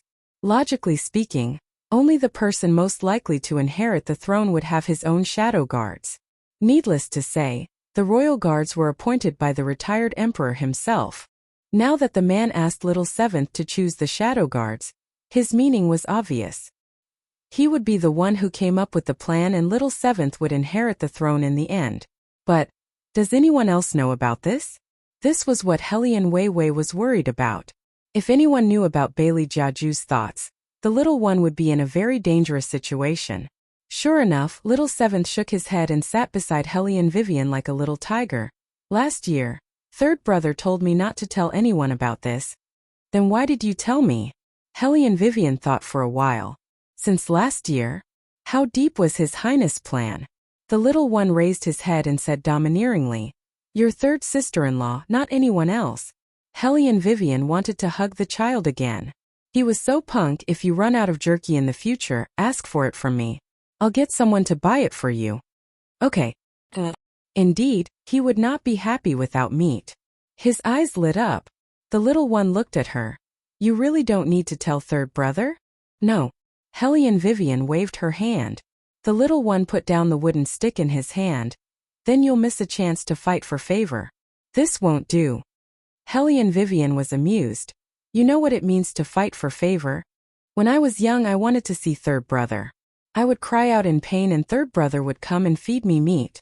The little one was definitely imparting his experience with a serious look on his face. But was it really good to eat meat when one was sick? Obviously, the royal family had no common sense in taking care of people. Little Seventh didn't know much either. How did these two brothers grow up? Wei Wei heaved a long sigh and pondered. Could it be that you haven't heard people say that your third brother married me in order to deal with retired emperor? You still treat me as one of your own and gave me so many instructions. Don't listen to their nonsense. The little one jumped down and looked at Hellion Vivian with a serious face. Shadow listened at the side and felt relieved. He didn't expect the little seventh prince to be so sensible. He even knew how to explain for His Highness. However, the little one's next sentence almost made him vomit blood. He said, "Third brother married you because you can cook well." Shadow? Yuan Ming. Hellion Vivian.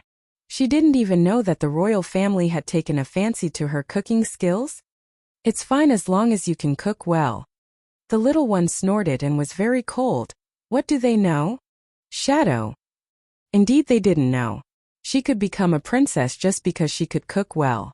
What the hell was this? Ha ha ha, as expected of little seventh. Nangong Lai sat on the chair and laughed so hard that his stomach hurt. Ju, I've known you for so long. But this is the first time I've heard that you would choose a princess for food. Baligaju looked at him indifferently. Nangong Lai saw that Baligaju's expression was really unfriendly, so he immediately sat up straight. Baligaju stood up and took the white handkerchief from Shadow's hand to wipe his hands. Nangong Lai leaned back. But the academy doesn't seem to be very peaceful recently. There are 2 transfer students all of a sudden. Ju, that girl, you didn't see her. She's really pretty and she looks a little familiar. Shadow heard this and his heart skipped a beat. Baligaju, however, seemed to be a little absent-minded. Nangong Lai raised his eyebrows and continued, "Do you want to come with me to have a look?"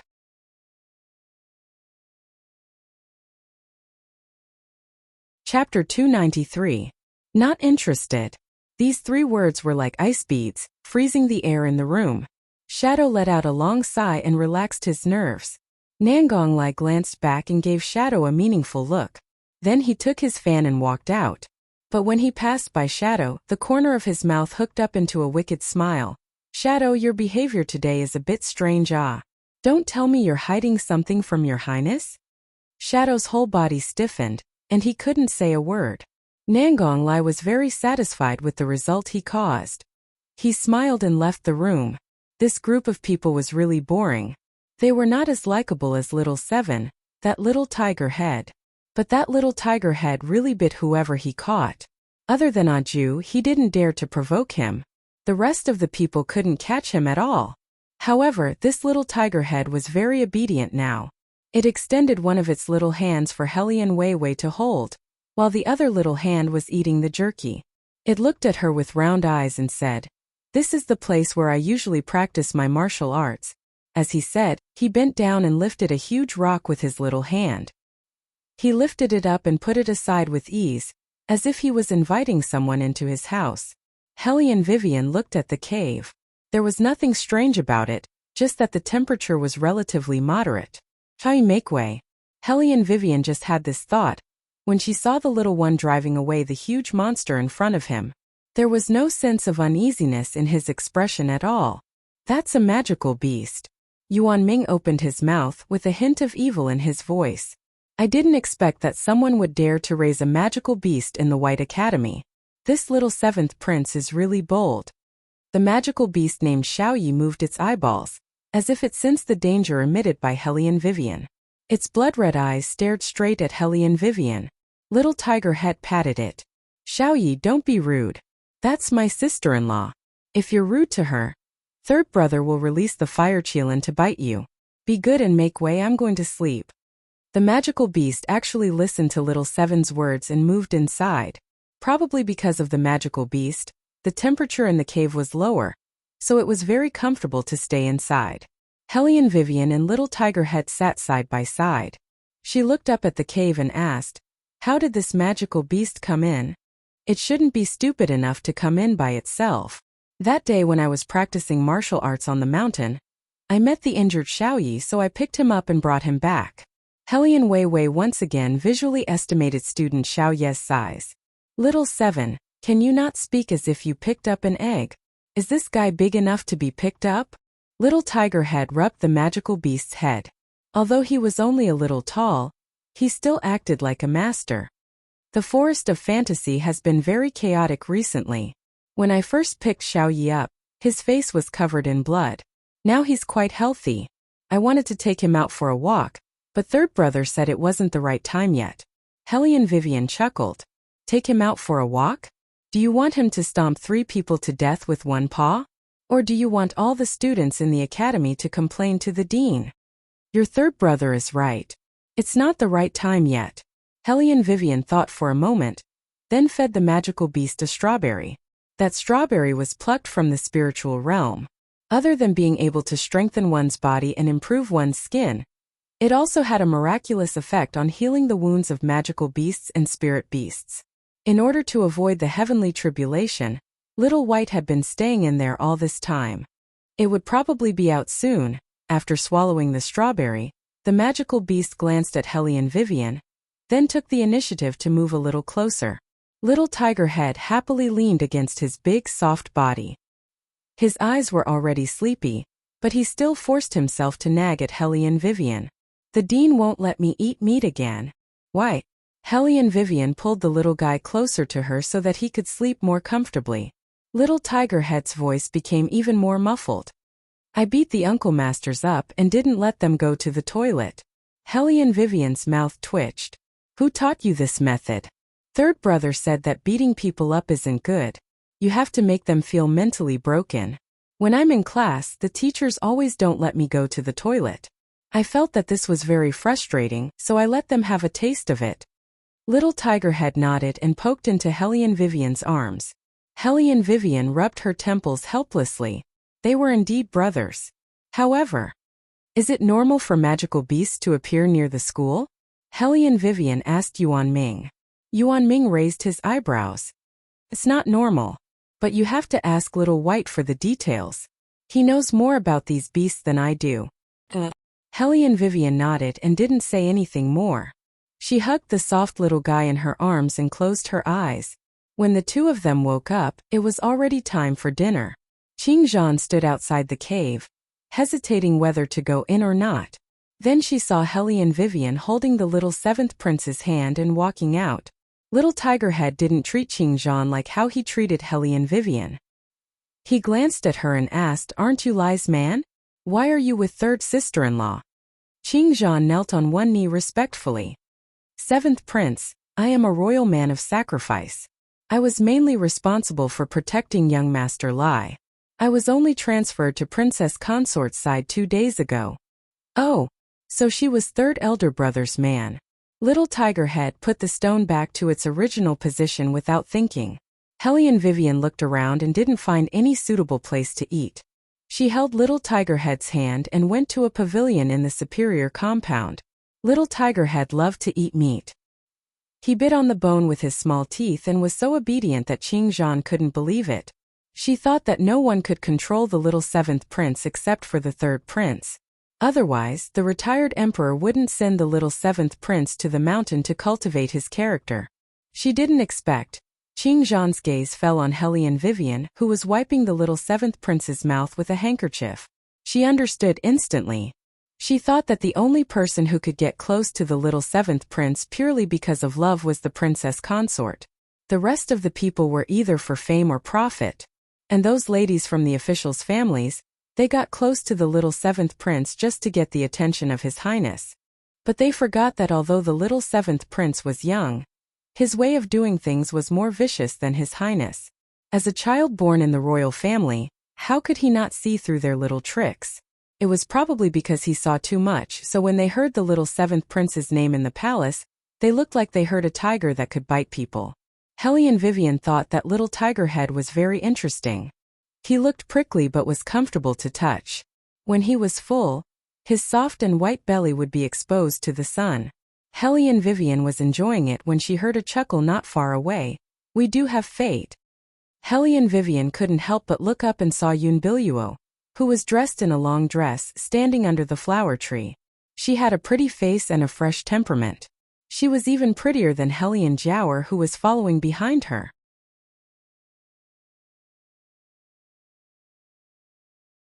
Chapter 294. Qing Zhan looked in the direction of the voice and looked over slowly. The next moment she was in a trance. Why did she feel that this person was so familiar to her? Yun Biluo took a step forward. The dangling hair ornament on her head swayed. She looked at the little person sitting beside Hellion Vivian and smiled. Is this the seventh prince? Little Tigerhead pulled himself out from the world of ribs and said coldly, "Get lost." Yun Biluo was stunned for a moment, but she was not angry. Instead, the smile on her face grew wider. Hellion Vivian looked at her lazily with one hand behind her back. She looked like a loose ruffian. Yun Biluo did not know who in the Dragon War Empire could make Hellion Jiaoer willingly walk behind. Just like what Yuan Xiaoming said, this Yun Biluo was really interesting.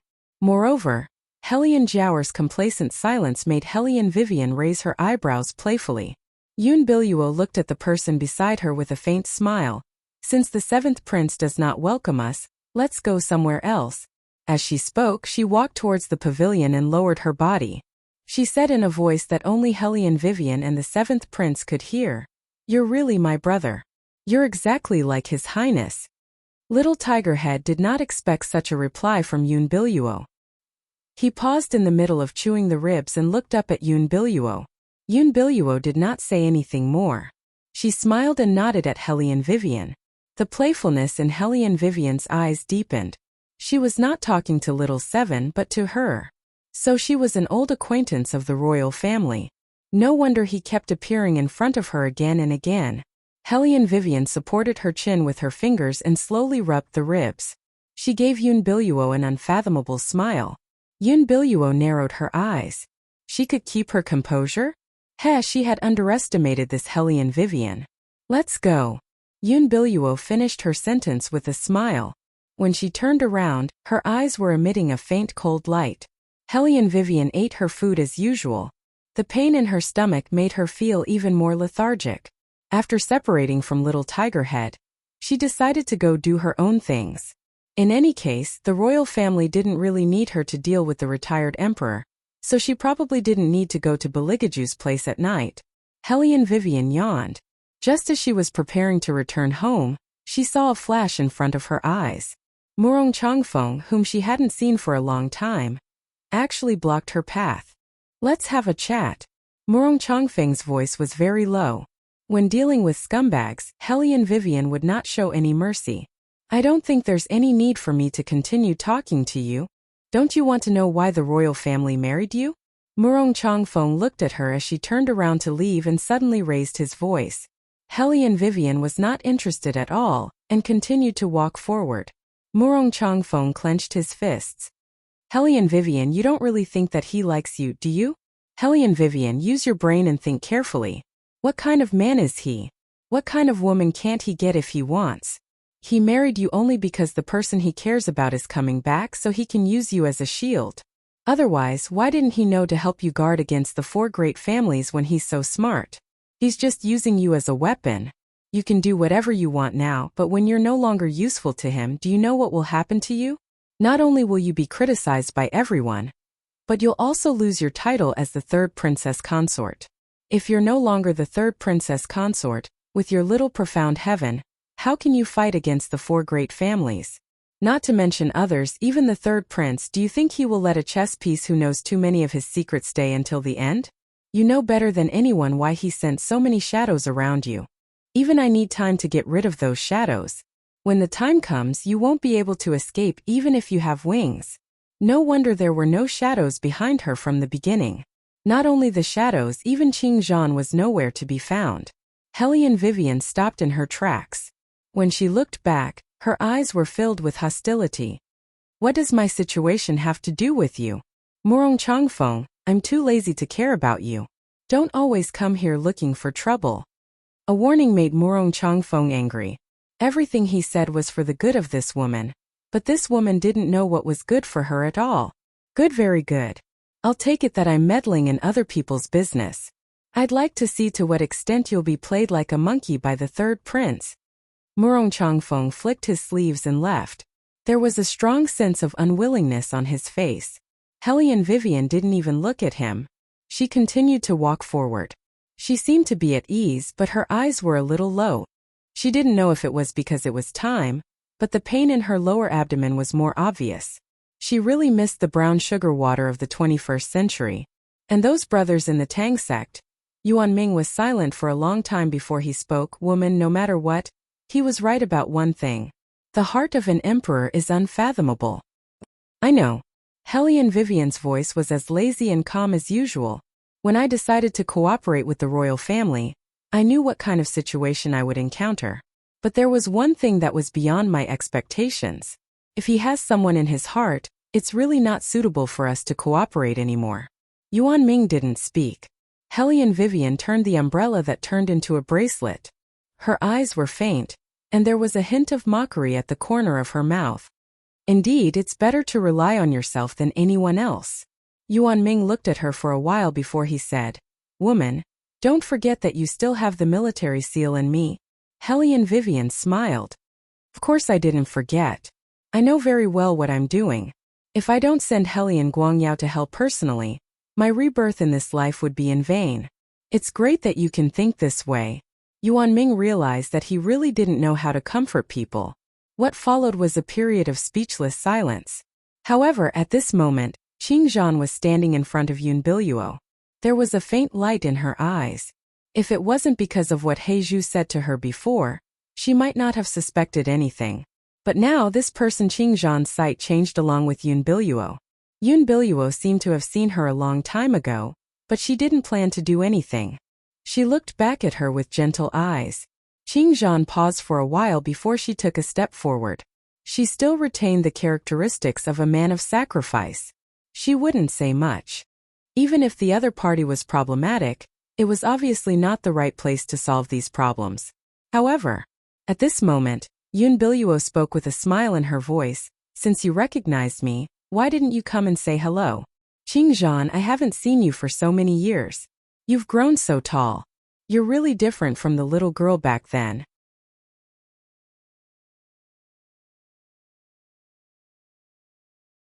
Chapter 295. Qing Zhan's fingers stiffened. She then took a deep breath. Sister, is it really you? Yun Biluo smiled gently. If it's not me, who else could it be? I'm just a little surprised. Qing Zhan recovered from the initial shock. After all, we all thought you were gone at that time. Yun Biluo's gaze froze. Silly girl, I'm still fine. Qing Zhan glanced at her again. She did not know what to say. After all, after a long time they would be unfamiliar with each other. Moreover, she had a taciturn personality.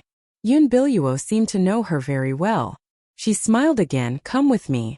Let's talk about how you guys have been all these years. Qing Zhan looked at the smile at the corner of her mouth and then looked at the setting sun. Not now. She added, I have to protect the princess consort. Yun Biluo's smiling face froze for a moment. However, she quickly raised the corner of her lips and automatically ignored the word princess consort. Oh yeah, I forgot to ask you. Why are you not with young Master Lai? Why are you here, sister? Qing Zhan suddenly interrupted Yun Biluo. For so many years you never thought of coming back. Why do you want to come back now that His Highness is married? Yun Biluo's watery eyes immediately turned red. Qingzhan, it's not that I don't want to come back. It's that the retired emperor will not allow me to appear. Sister, you don't have to explain so much to her.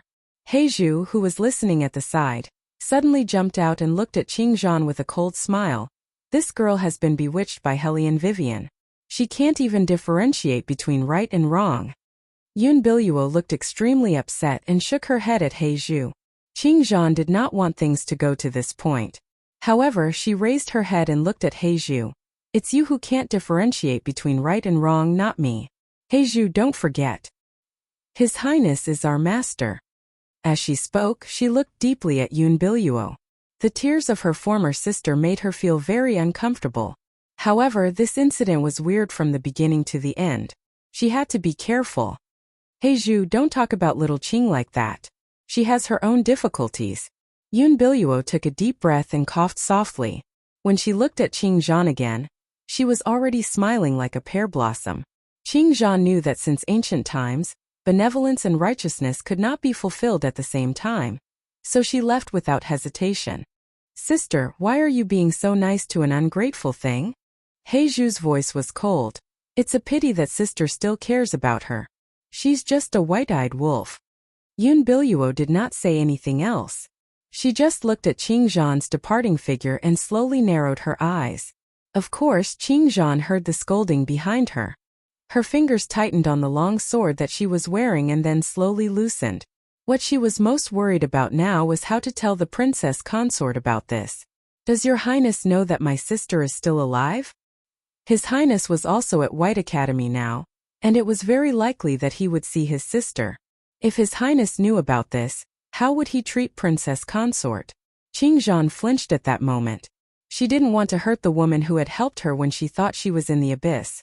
The sun was setting in the west and so was the twilight. Hellion Vivian, who was silent at first, stood up, as if she had sorted out her thoughts. She clapped her hands. All right, let's pack up. Let's go find the legendary old member. Really? Yuan Ming was really surprised. Haven't you been taking care of the child since the beginning? How could there be any news about the old member? Hellion Vivian raised her lips. Let me give you a question first. Let's say that there are 2 inns in front of you now, and there are guests in each of the inns. One day, a scholar woke up in the middle of the night to go to the toilet. He lit up the oil lamp, only to find that there was a person opposite him who was nailing another person to the wall with a nail. He was stunned. When he was about to lie down, he saw that the person who was holding the nail suddenly raised his head and looked in his direction. He pointed at him and said something with conviction. Guess what the person who was holding the nail was saying? What else could it be? He must be saying that the next one is you. As a demon, Yuan Ming was very confident in the answer he gave. Hellion Vivian lifted her eyelids. Wrong? Wrong? Yuan Ming didn't believe it. He had never been so curious about an answer. Then what was the person holding the nail saying? Hellion Vivian raised her eyes. He was counting, muttering 1, 2, 3, 4, 5. He was counting which room you lived in. When Yuan Ming heard this, his hair stood on end. Hellion Vivian continued. Ordinary people will subconsciously think from the scholar's point of view. Under normal circumstances, the answer given would be the same as what you said. But the real murderer will directly act from the beginning. In the place where I used to live, the American FBI will give a few questions to test who is the serial killer. There are very few people who can answer more than 60% of the questions correctly, unless they are psychopaths. This method only tells us one thing. If we want to find the person, the first step is to think from the other person's point of view. That way it will be more efficient. So, Yuan Ming forced himself to pull out his thoughts from that strange case. He raised his eyebrows. Who do you think the old member of the Battle Spirit Forces is? Hellion Vivian smiled. First of all, I think this member won't be very old. According to the general undercover deployment, the leader can be an old man like Elder Huan. But the real member of the Battle Spirit Forces, who can hide in the White Academy, must be a man in his 30s. This age not only means that his body is strong, but also that he can better carry out various activities. Moreover, his identity must be higher than Elder Huan's. This is the rule that any mercenary will follow. The higher the identity of the person, the deeper he will hide. Not only the people on the periphery, even the leader may not know his true identity. Moreover, the real battle power is usually concentrated in the 30s. Another point, if I am the person in charge of the battle spirit forces, in order to understand the qualifications of the students in the White Academy, I have already prepared my own fresh students. I must be a person who can check the information whenever I want to, and also be able to cover up the students who are carrying out the mission at any time. Only then can I maintain the mystery of the battle spirit forces. Thinking about it this way, having absolute power, not choosing a faction, and being able to move freely among the big families, there is only one person in the White Academy who meets these conditions.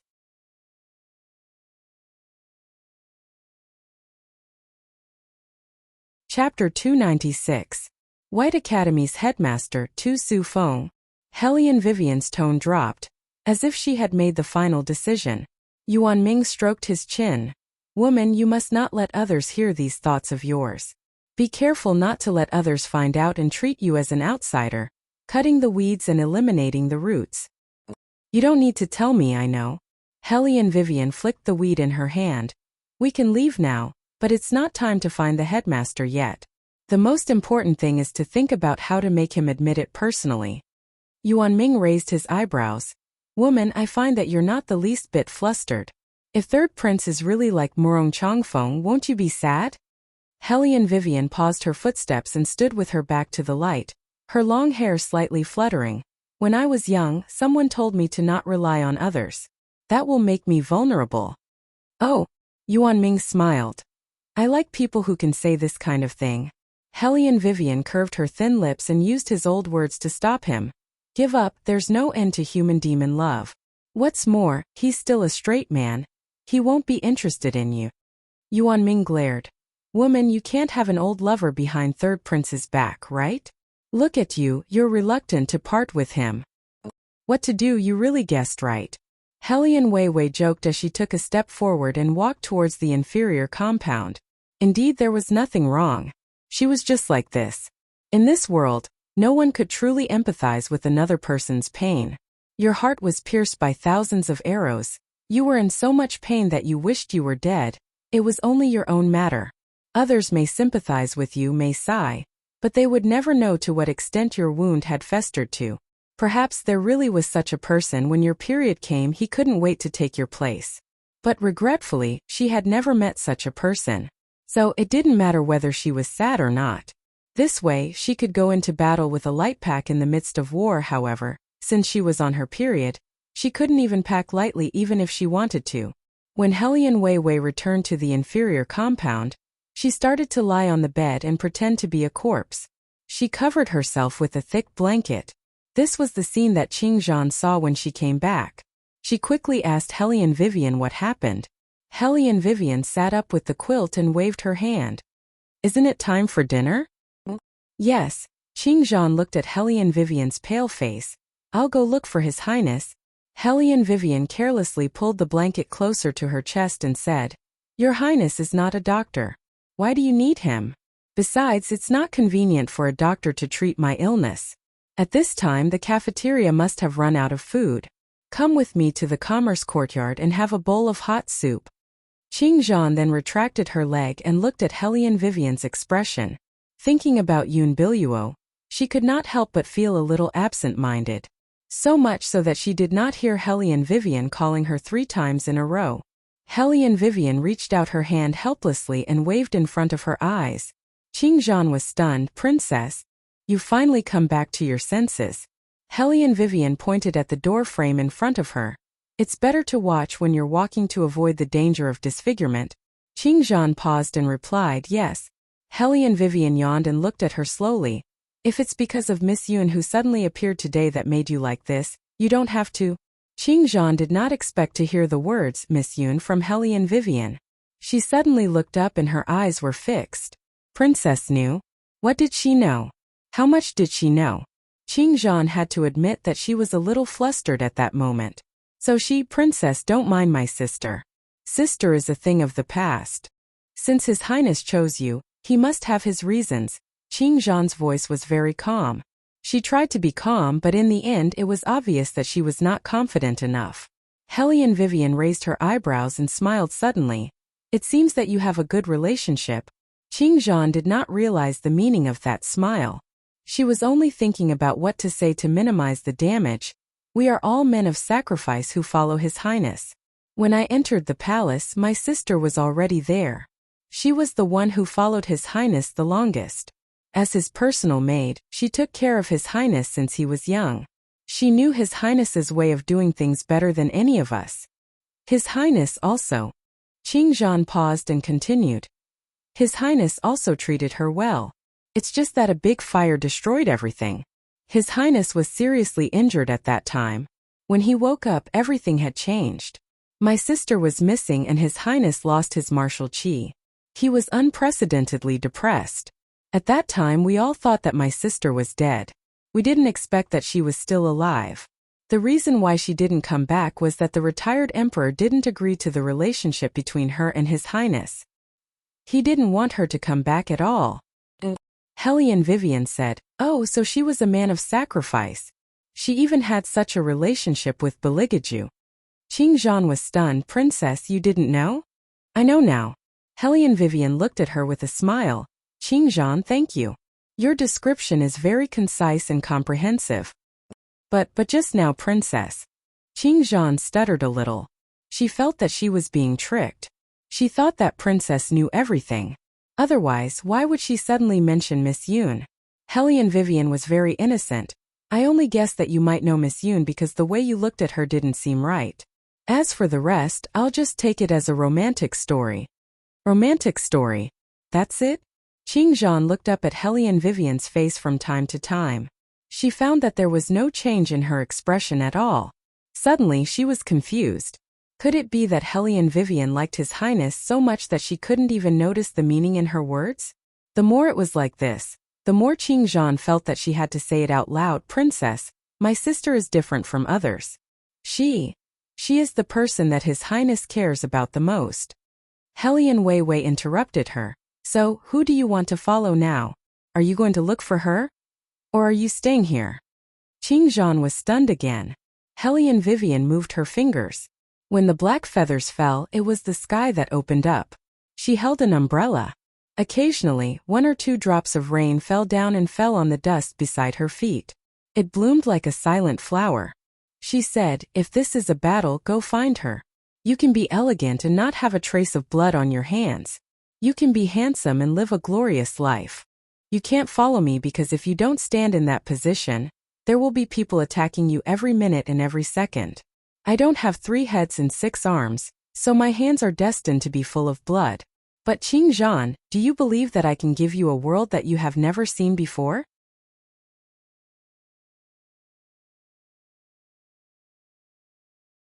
Chapter 297. Qingzhan's eyes shook. Then she slowly raised her head. Her eyes were like torches. "I will follow the princess. No matter who it was, after 100 years, they would just be a pile of bones in the mortal world. Then let's go and eat first." After Hellion Weiwei finished speaking, she paused for a moment. "After we finish eating, I'll introduce you to my little brother. You've seen too few men. That's why you like Nangong Lai's type." Qingzhan was speechless. It was really hard to continue this topic. Hellion Vivian always treated her own people well. In the past, she was nice to her deskmate and gave them all the dishes. Now that it was Qingzhan, she ordered more than 10 dishes and a pork rib soup like a tycoon. She held the bowl and sipped the soup. She did not eat anything else. Qingzhan looked at the food on her small plate, then looked at Hellion Weiwei's thin wrist. She felt a little sour in her heart. She paused for a while and scooped half a bowl of rice for Hellion Weiwei. Hellion Vivian ate whatever was fed to her. She even puffed up her cheeks when eating like a furry little hamster. It was totally different from her usual appearance.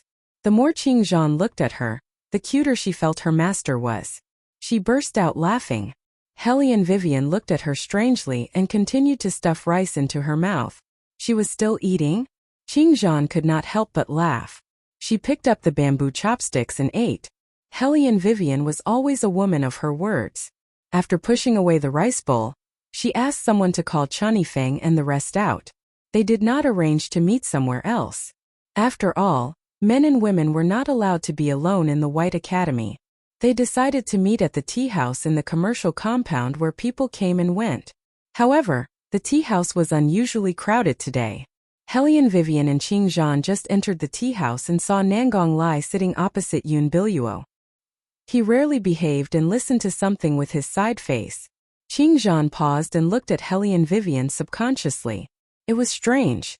At that moment, the pain in her heart lessened a lot. Her only worry was that young Master Lai would tell His Highness that her sister was still alive. But, what a coincidence. Before Qing Zhan could speak, Yun Biluo saw them. She stood up slowly and smiled faintly. Qing Zhan, why didn't you tell me that Lai is here too? Lai? Hellion Vivian raised her eyebrows. Very few people dared to call themselves the prodigy priestess. Yuan Ming naturally heard her inner thoughts. It seems that this person really has quite a high position in the third prince's heart. Otherwise, a person like Nangong Lai would not tolerate her like this. It has nothing to do with us. Hellion Vivian curled her thin lips. However, judging from her tone, it seems that she just found out that Nangong Lai is also in the academy. Yuan Xiaoming, help me think of an excuse to convince the dean. We have to pick up our pace. With the help of Nangong Lai, the prodigy priest, Yun Biluo will soon find Tu Sifeng. Yuan Ming smiled wickedly. I thought you weren't worried at all. Indeed, I am not in a hurry. Hellion Vivian was still smiling faintly. But I am very competitive. If I can't join the battle spirit forces, the talisman in my hand will be useless. Yuan Ming did not understand. Why do you have to join the battle spirit forces? If you are looking for the hidden army, you can totally send the mercenaries you recruited to investigate for you. You think I didn't investigate anything? Hellion Vivian narrowed her eyes. I decided to join the battle spirit forces because of the investigation. I always feel that the battle spirit forces might actually be the hidden army.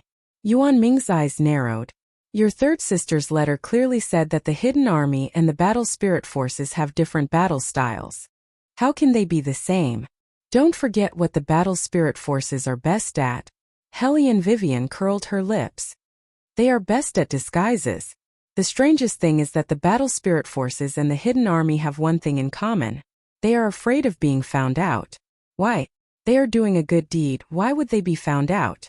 Other than protecting their members, the only other reason I can think of is that they are afraid of trouble. I have said before that one must think from the perspective of the other party. If I were to build an army and only use it for protection, it would be a pity for the founder to build an army. Moreover, the hidden army seems to be owned by the Hellion family.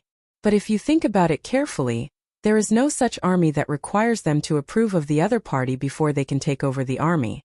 In other words, they don't belong to anyone at all. They are choosing a successor. According to my argument now, the military talisman in my hand is the only chance for me to get closer to the truth. After I join the battle spirit forces, I will have the opportunity to really interact with them. I will complete what my mother did not complete. Even Yuan Ming, who was in the demon land, could not help but admire Hellion Vivian's intelligence after hearing this. There were very few women in this world who could achieve such a feat in reality. Qing Zhan looked at Yun Biluo and did not know what to say. Fortunately, at this moment, someone at another table stood up with a smile and waved at Hellion Vivian. Boss, over here, over here. It was Chen Yifeng. He smiled like the sun and had a very bright personality. Hellion Vivian nodded at him. Usually at this time they would have a jar of new Hong.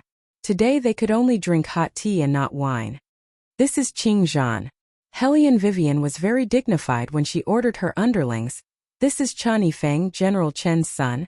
This was the first time Chen Yifeng had seen a woman in his team. His father and grandfather were all generals, so he would get nervous whenever he saw a woman. Once he got nervous, he would jump out and say, "Hey, take a seat, take a seat." Qing Zhan had never seen a man like this before. That kind of warmth made people let down their guard easily. No wonder he was the princess's friend. Hellion Vivian put one hand on the back of the chair and looked at both of them with a smile. Then she asked Chen Yifeng, "How's the martial practice that I gave you last time?" Father and grandfather praised me, and Chen Yifeng always felt uncomfortable with a woman around. After all, she was not the boss. She was a real soft girl. The retired emperor even promoted me. Hellion Weiwei took a sip of the hot tea and said, "That's good. Qing Zhan is younger than all of you. You've seen how thin she is. You know what to do when I'm not in the academy. Yes, yes, yes. Don't worry, boss. Chunyi Feng was good at this. He smiled like the sun. She is indeed too thin. I don't know what these women are thinking. They always think that they are fat. Let me take care of her in the future. I promise I will take good care of her. Chunyi Feng was an uncouth man. Usually no man would say such things. He just had to say it out loud.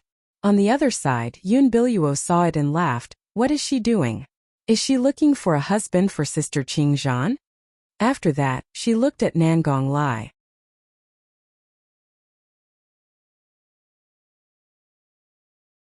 Chapter 298. Yun Biluo thought that he would follow her lead and smile nonchalantly. She didn't expect that Nangong Lai's devilishly handsome face would look even colder than before. Yun Biluo was surprised, but before she could speak, Nangong Lai stood up. Nangong Lai stood up and smiled wickedly. Didn't you say you wanted to play a song? Where's the song? There was no coldness in his smiling eyes. All that was left was his usual carefreeness, so much so that Yun Biluo thought she had seen wrongly. Heizhu sat aside with a cup of tea in her hand. Sister Yun, please play another song, so that others can see where she is lacking. As she spoke, Heizhu looked at the people at Hellion Vivian's table. Hellion Vivian pressed on her belly and lowered her head to rub it. Her eyes were indifferent, as if she had never taken anyone seriously. This was what made Heizhu angry. The saying that ugly people were more troublesome was true. Sister. Heizhu smiled at Yun Biluo. It seems that some people don't even look at you. You're right. With her looks she doesn't dare to look at you. The difference is like heaven and earth. Yun Biluo did not speak. She only curved her lips and asked Nangong Lai beside her. Which song does Lai want to hear? Sister, it's too monotonous for you to sing alone. Heizhu's eyes flashed and fell on Hellion Vivian again. I heard that sister and the Princess Consort have a bet. Why don't we compete in advance to see who is better? Her sister had been with His Highness since she was young. She was naturally familiar with the 4 arts. However, that ugly woman could not even write properly, let alone sing. This time she must slap this ugly woman in the face. Let her properly understand what kind of identity she had. I think it's fine. Hellion Jiaoer, who had been silent all this while, took the lead and chuckled. We're all here, it's fair. Hellion Vivian smiled. She had not agreed yet, but this group of people had decided on their own. What was the point of talking about fairness? Hellion Jiaoer knew better than anyone else whether she had learned the piano or not. In his memory, this body had also leaned against the window, wanting to secretly learn something. At that time she was still young, no more than 10 years old. However, before she could attend the next class, she was cornered by the Hellion Jiaoer. They made her bark like a dog. And if she didn't, they would strip her naked. Hellion Vivian didn't scream. She was severely beaten and never came back to Shuachen's courtyard again. She used both hands to wield a long saber, a short sword, and a submachine gun to sweep both the black and white sides. Yet she couldn't even play a xylophone. Did someone grab hold of her weakness and want to teach her a lesson? Hellion Vivian turned the teacup in her hand and smiled. Qingzhan also felt that this was obviously bullying. She clenched her left hand and glanced at Heizhu. Heizhu, aren't you afraid that His Highness will get angry and take your life? Why would His Highness get angry? Heizhu looked at Qingzhan amusedly. Sister just wants to compete with the princess. Besides, His Highness has always liked to listen to sister play music. If His Highness was here, he would be happier than anyone else. Qingzhan, why do you have such a big reaction? You don't have to attract Master Lai's attention like this. At this point, everyone could hear the sarcasm in her words. Bursts of laughter sounded from the tea house. Qingzhan's face turned pale, but she didn't have any intention to retreat. She stood in front of Hellion Vivian, but before she could speak, Hellion Vivian suddenly stood up, crossed the wooden stool and smiled at Heizhu. She didn't hide her magic. The mole under her eyes was particularly clear when she smiled. The half-exposed white teeth at the corner of her mouth made her expression very difficult to guess. Isn't this a bet? What is the bet? Not knowing if it was because the contrast was too big, Heizhu was a little confused and said, Bet? It's okay if you don't know, but Hellion Vivian reached out to the side of the vertical guqin. Her movements were simple and neat. She plucked the strings of the guqin one by one. She then turned her head, squinted her eyes at Heizhu and said slowly, if you don't know, then get out of my way. Don't be an eyesore. Heizhu heard this and straightened her neck. Her temper was as expected. She would explode at the slightest provocation. But before she could speak, Yun Biluo held her hand and smiled at Hellion Vivian. How about this? If I win, you give up your seat. If I lose, I will tell you all the information and clues this time. Give up my seat? Hellion Vivian repeated these two words playfully. She raised her eyes and looked at Nangong Lai. Is this your idea? Or their idea? After all, Nangong Lai could still speak on behalf of the third prince sometimes. Nangong Lai frowned and looked back at Yun Biluo. Then he said to Hellion Vivian, this has nothing to do with me. I just want to listen to the music. Is that so? Hellion Vivian lowered her eyes as if she was thinking about something. Heizhu sneered, sister, why are you betting with her? As long as His Highness sees you, do you still need her to give up her seat? His Highness will definitely divorce her. Hearing this, Hellion Weiwei curled her lips into a smile. She raised her eyes and met Yun Biluo's gaze. I'll bet with you. However, this bet is a little too small. If I lose, I can give up my position. It's just a title, you can take it if you want it. As for if I win, Heizhu's tongue will be cut off to compensate me. What do you think? Miss Yun, do you want to bet? Hearing this, Heizhu suddenly looked at Yun Biluo. Yun Biluo remained silent. As if she was weighing the pros and cons, Heizhu did not believe in evil. She said in a strange tone, sister, since the Princess Consort has said so, then let's bet. It's a good opportunity for everyone to enjoy. After all, sister's music is different from ordinary people's. It's rare for people to have the opportunity to listen to it. All right. As if she had made an important decision, Yun Biluo smiled at Hellion Vivian as if she was considerate of her. Miss Hellion Vivian, you probably haven't prepared anything yet. Shall I go first? Hellion Weiwei glanced at Yun Biluo with a cold smile on her face. Qing Zhan was still worried about Hellion Vivian because she was also a death attendant. She knew better than anyone how powerful Yun Biluo was. As Yun Biluo spoke, she reached out her hand and let the servant girl pass her pipa. Her slender fingers just touched the strings of the pipa. The tinkling sound of the pipa was like the spring water flowing between the stones, gliding slowly past the ears. It was indescribably comfortable. Her voice was also very pleasant. Every frown, every smile, every note and every tune were played exquisitely. When the same song was sung by her, it was gentle and pleasing to the ears.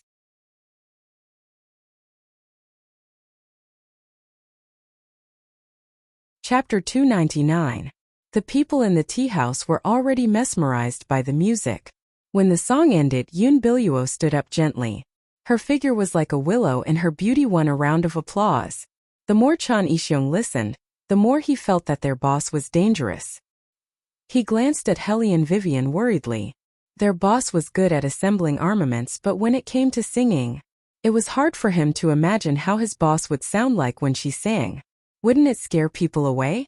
Heizhu glanced at Hellion Vivian with a smug look on her face.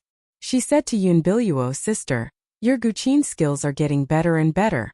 I'm afraid no one will dare to play guqin and sing in front of you in the future. Yun Biluo smiled. Heizhu, that's enough. You're praising me too much. I'm telling the truth. You can ask Master Lai if you don't believe me. Heizhu looked at Nangong Lai. He's a person who knows how to appreciate guqin. Nangong Lai was, of course, a person who knew how to appreciate guqin. However, the current situation made his thin lips cold. Yun Biluo was afraid that he would think too much, so she quickly pulled Heizhu back. She looked at Hellion Vivian with rippling eyes. Miss Hellion Vivian? It's your turn. Heizhu did not say anything, but she acted as if they had already won. Hellion Vivian did not look at her. She picked up the guqin but did not play it. Instead, she flipped it with one hand so that one end of the guqin was on the ground and the other end was upright. It was just enough for her to hold it in her hand. No way, she doesn't even know how to hold the guqin? Just when everyone was laughing involuntarily at Hellion Weiwei's actions, suddenly a low and deep voice came out from his throat. The wind brightens the snowflakes. The wind whitens our hair. We said we would conquer the world together. Do you still remember? It was midsummer that year. Our wish was infinitely big. Hand in hand we became a boat. Across the river of sorrow. Helian Wei Wei's voice had always been deeper than other women's, and now that she was on her period, her voice was slightly hoarse. It was almost from the first sentence that she spoke. It caught everyone's ears.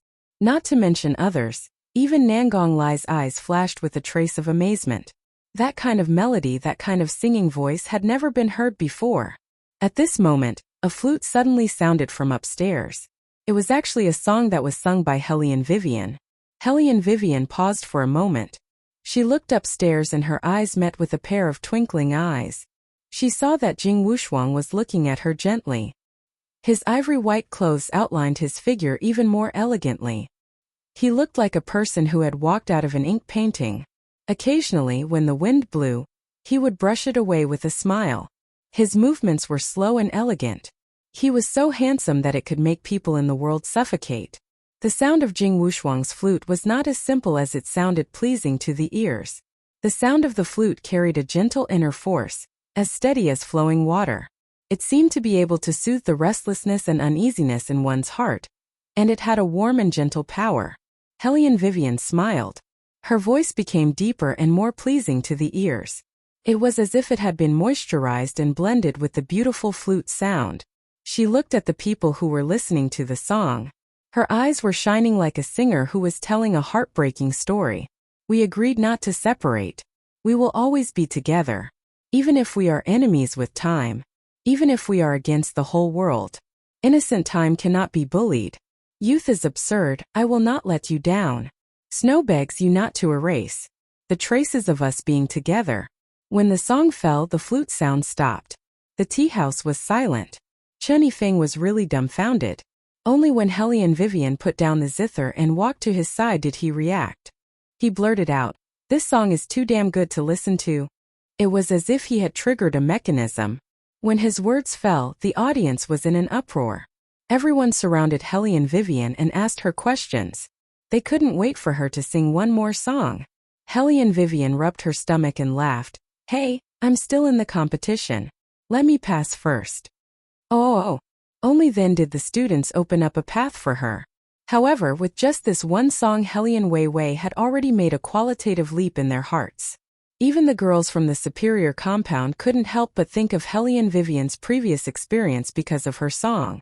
Thinking about it carefully, she was the one who was betrayed. Obviously, it was Prince Murong's family who heartlessly divorced her. But in the end, the one who was scolded as a love-struck fool was her. Now, she was finally married to the third prince, but it was still not satisfactory. Because everyone knew why the third prince had married her.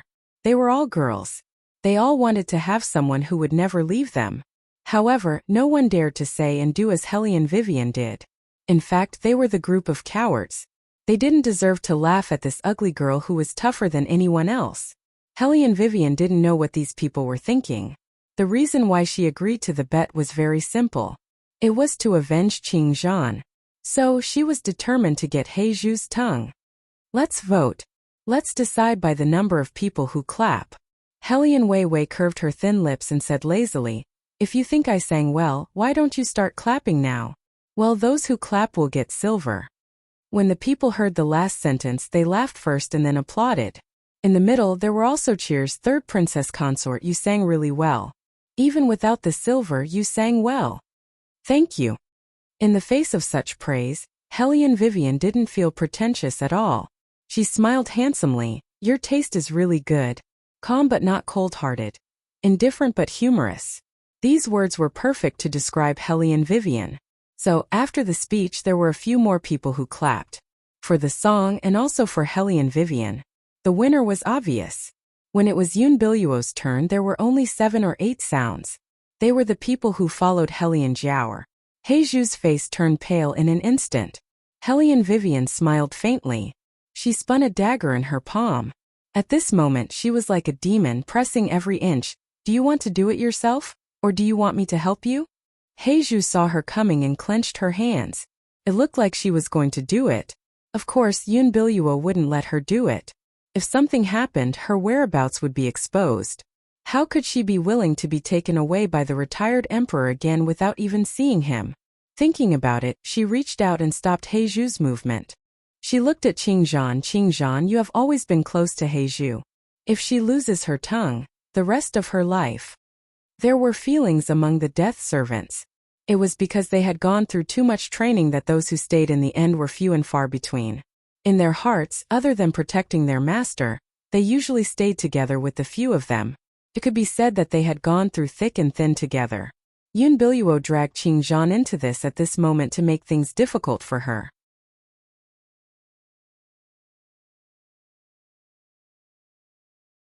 Chapter 300. The reason was simple. At this moment, if Qingzhan did not plead for mercy, someone would definitely say that she was ungrateful. If Qingzhan pleaded for mercy, this matter would definitely leave a knot in Hellion Vivian's heart. Some things are easier to do when the master and servant are not on good terms. Qingzhan paused and looked at Yun Biluo in disbelief. It was as if in her heart, the person who was like a sister would not make things difficult for her with this kind of problem. However, it was obvious that she was wrong. Humans were capable of doing anything for the sake of their own interests. Perhaps it was because she stood on the side of the princess that she became the target of the other party's attack. However, Qingzhan did not regret it. She looked up and was about to speak.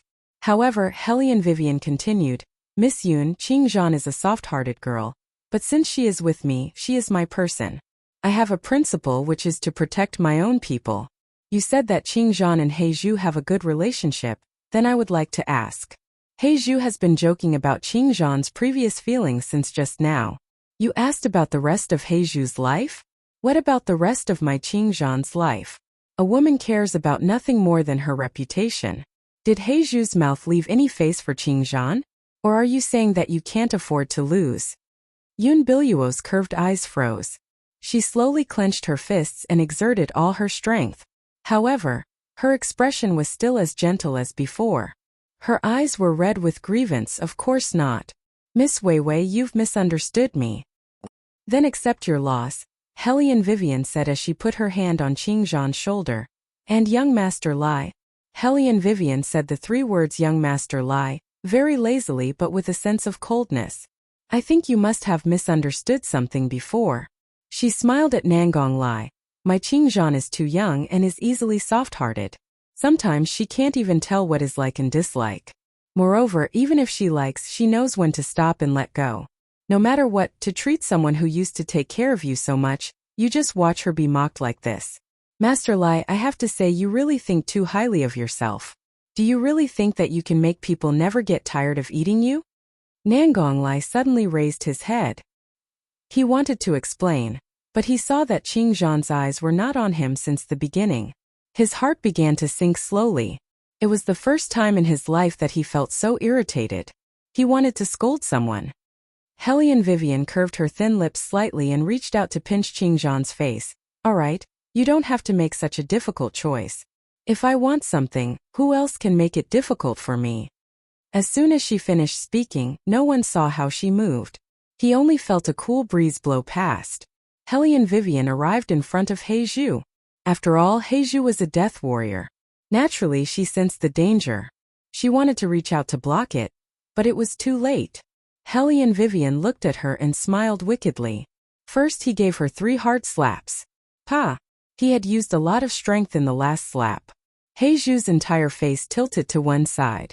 Heizhu had never been hit by anyone like this before. There was blood on her mouth. Hellion Vivian said faintly, these 3 slaps are for Qingzhan. Heizhu, do you think that everyone wants to be a concubine like you? As if her thoughts were exposed, Heizhu's expression changed.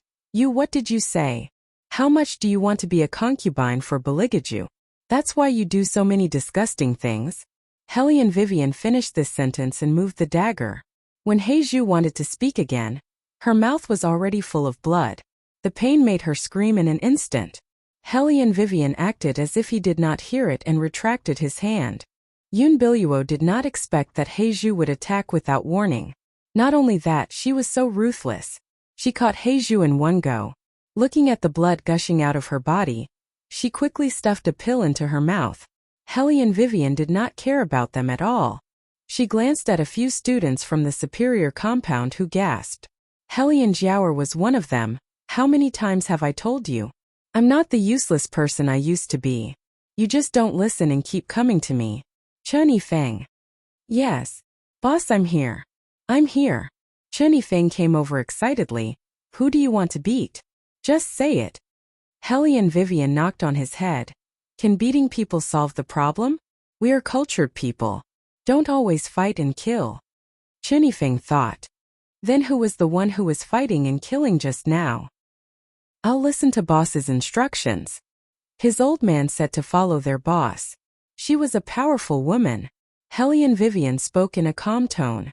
It was because it was so calm that it made people's scalps tingle. Find out which families they are from. Organize the information and hand it to the dean. Tell him that they are suspected of bullying their classmates. Violence is not allowed in the academy. Yes. Chen Yifeng lowered his eyes and thought to himself. His boss's skill of beating people up was getting better and better. Although those people really like to get together and laugh at others, where did the term violence in the academy come from? After Hellion Vivian dealt with them, she did not care about the expressions of Yun Biluo and the others, including Nangong Lai. She lifted her long legs and walked toward the second floor. As she walked, she wanted to tie up her long hair. Unfortunately, when she was beating people up just now, just as she was thinking, suddenly, a pair of jade-like hands extended in front of Hellion Weiwei's eyes, carrying a light medicinal fragrance, holding a simple and unadorned hairpin, revealing a calmness that made people feel at ease. Here. Hellion Vivian raised her head and saw Jing Wushuang's deep black eyes. She raised her eyebrows in surprise. Why is it with you? Jing Wushuang smiled but did not say anything. Her hand that was holding the hairpin reached out to her, signaling her to tie up her hair. Hellion Vivian took it and tied up her hair. She looked calm, as if the person who was angry just now was not her. There was a hint of laziness in her elegance. Jing Wushuang nodded in satisfaction when she saw that the woman had tied up her hair again. Her lips were still smiling lightly. This suits you better. That's why I'm a gentle person. Hellion Vivian smiled handsomely. The alienation in her eyes gradually disappeared. Thanks for just now. You played the flute very well. That's because you sang well. Jing Wushuang smiled and coughed lightly. This is the first time I've heard such a song. Even if I'm against time, even if I'm against the whole world, the only thing I want in life is to have a confidant. The corner of Hellion Weiwei's mouth slightly curved. If young Master Wushuang opens his mouth, countless female confidants will follow one after another. Me? Jing Wushuang looked at Hellion Vivian's black eyes. The curve of her eyes was especially gentle. Forget about me. Do you want to have a cup of tea before you leave?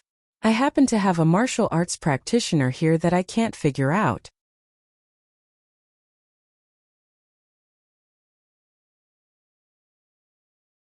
Chapter 301. Hellion Weiwei agreed and left the rest of the matters to Chen Yifeng to deal with. Qing Zhan originally wanted to be the assistant and help Chen Yifeng, but when she took a step forward, her arm was grabbed by someone. Nangong Lai didn't seem to give her any chance to break free. He pulled her over and strode out of the door. Hey you! Chen Yifeng wanted to pull him back. Nangong Lai looked at him coldly. This is none of your business, get lost. The prodigy priest also had his temper. As the successor of the entire Dragon War Empire, when Nangong Lai tore apart his unruly nature, there was a coldness that was more domineering than anyone else. Chen Yifeng knew him. He used to be in the same team as their boss, and they were both from the inferior compound. They seemed to have a good relationship. Today, to be honest, Chen Yifeng was a little confused. Qing Zhan did not break free. She knew the young master that she had served for almost 10 years better than anyone else. She only raised her eyes slightly and said calmly, Young Master Lai, if there's anything, just say it here. Yifeng and I still have things to do. Yifeng? Nangong Lai looked back and his tone was so cold that it was not like him. You call me that so intimately. Why? Now that you have changed your master, the person you like has also changed, right? Qing Zhan pulled her hand back as if she was stating a fact. Young Master Lai, you know that I have already changed my master. I am a servant. A servant will naturally be loyal to the current master. I hope young Master Lai will not make things difficult for me. Listening to the word servant girl beside his ear, Nangong Lai only felt that it was harsh to the ears. He took a deep breath and slowed down his tone. If I said that I came here today by coincidence, and that I didn't think that they would say those words to you, would you believe me? I believe you. 2 words, but the answer was too fast, which made Nangong Lai feel that something was not right. Young Master Lai, is there anything else? If not, we will go back to work. Qing Zhan stood there with her back straight. She thought that there had never been a day when her back was so straight. If it wasn't for the princess consort today, she might never experience this feeling. She had really liked a person for too long, so long that she was extremely humble. That was why she had been poked in the soft spot so many times that she even forgot to hold her head high. Nangong Lai looked at the girl in front of him as she slowly walked towards another person.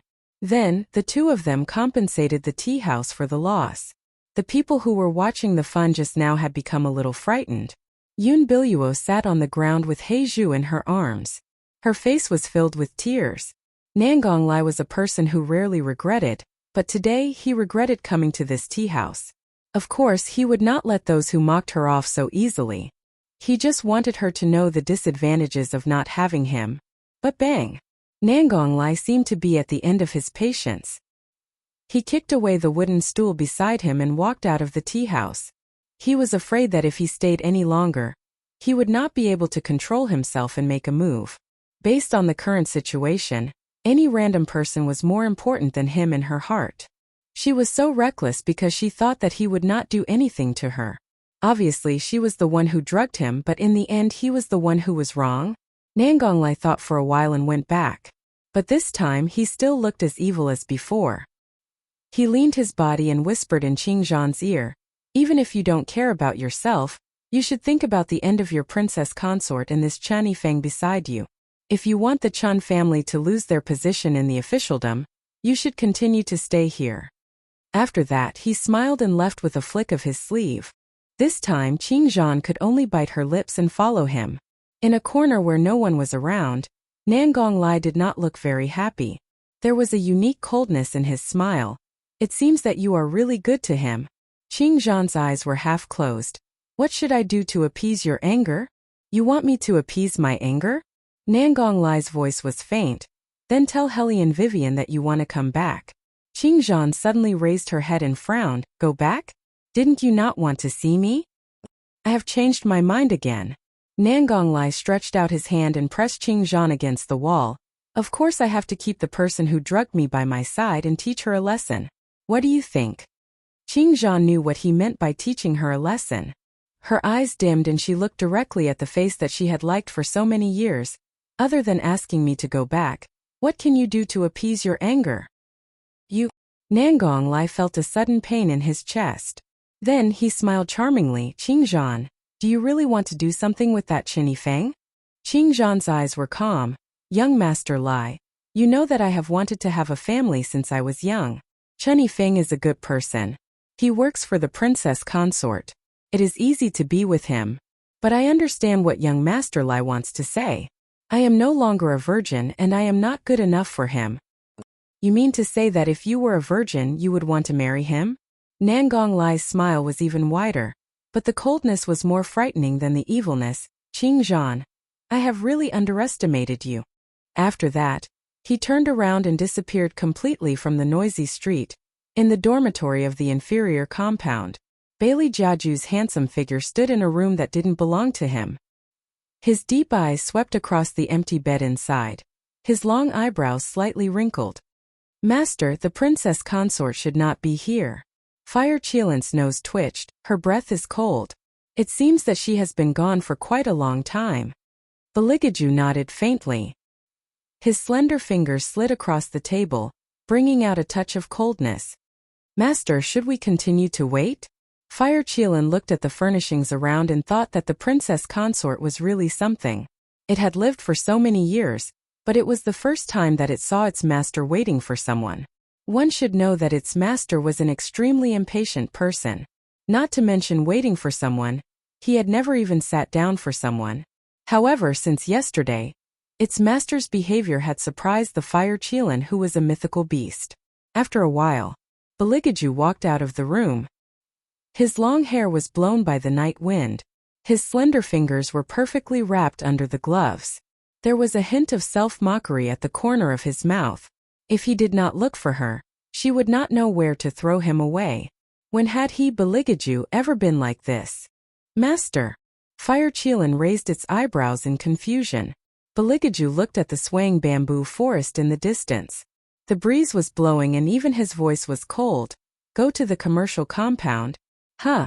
Go to the commercial compound? Fire Qilin raised its head silently and looked at the bright moon. Its master was really not suitable for the atmosphere at the commercial compound. Every time he went, he would be surrounded. Didn't its master say that he hated going to the commercial compound the most? What happened today?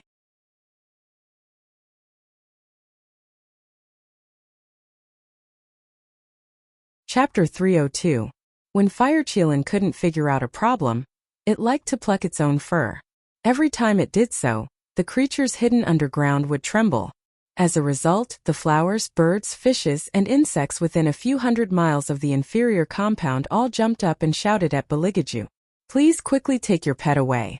If a single strand of its fur fell on them, it could burn them to death. Have some self-awareness. Hellion Vivian sat on the second floor of the tea house and put down the armament that Jing Wushuang gave her. She smiled faintly and said, "This thing is not bad. It is indeed made by young Master Wushuang. I really didn't expect that one day I would be praised by the boss of Profound Heaven. I thought that in your eyes we are all stubborn old antiques."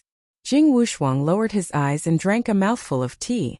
His long sleeves fluttered, bringing out a faint medicinal fragrance. Hellion Weiwei stretched and smiled slyly. That's just an excuse to motivate the employees.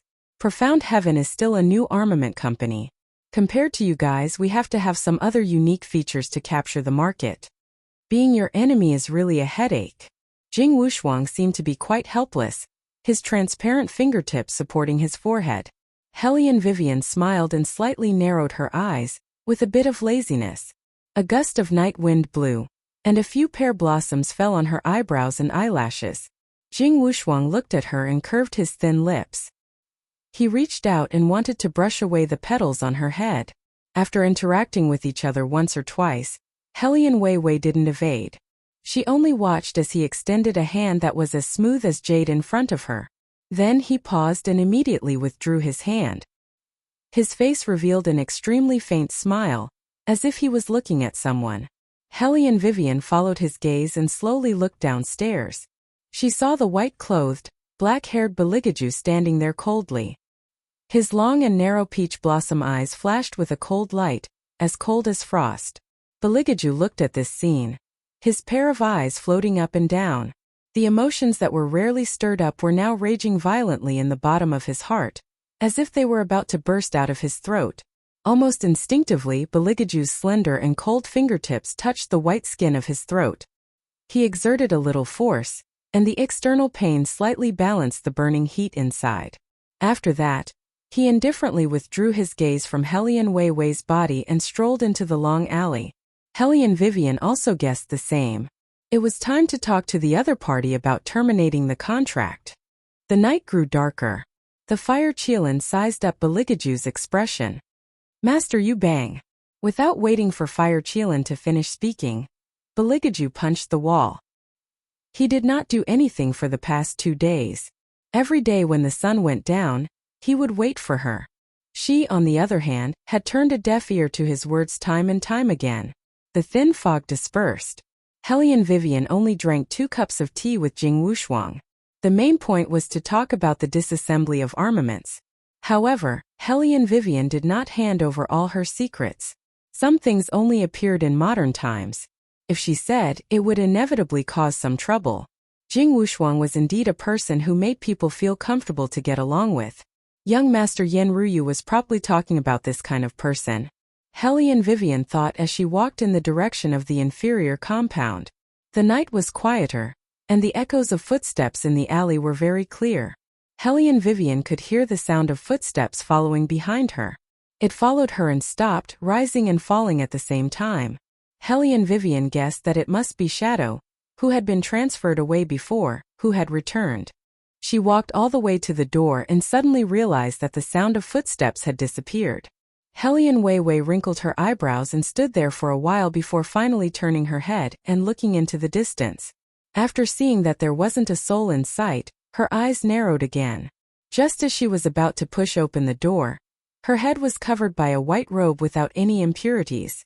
Beligaju's voice sounded coldly. "You're having a good time. So happy that you don't even want to go home." Helian Vivian wanted to pull down the robe, but that person had already pinned her to the wall.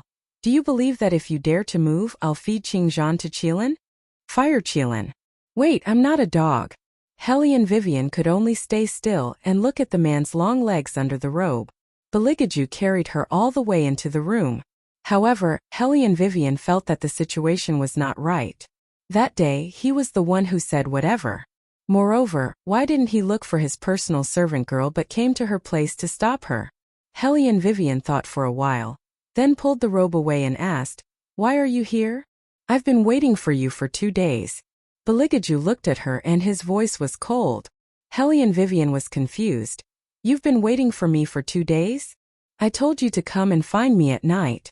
Bailey Jiaju smiled faintly, bringing out an evil aura that made people terrified.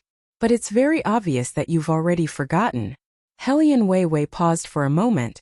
"I also want to talk to you about this matter." "Talk about what?" Beligaju lifted her chin with his fingers and looked at her coldly. "Before you talk, I advise you to think about whether I'll like what you're going to say next." Helian Vivian smiled. "Don't worry, you'll definitely like to hear it. It's about setting you free." "Setting me free?" Beligaju's fingers slowly clenched. He wanted to hear how she was going to set him free. Helian Weiwei sat up straight. Although she was still holding him in her arms compared to before, it was obvious that there was a relative distance between them. "I've thought about it. Now that the wedding is over, the retired emperor won't rush you too much. Your Highness can totally go and do your own things. When we were signing the contract, I anticipated many situations and felt that I could handle them.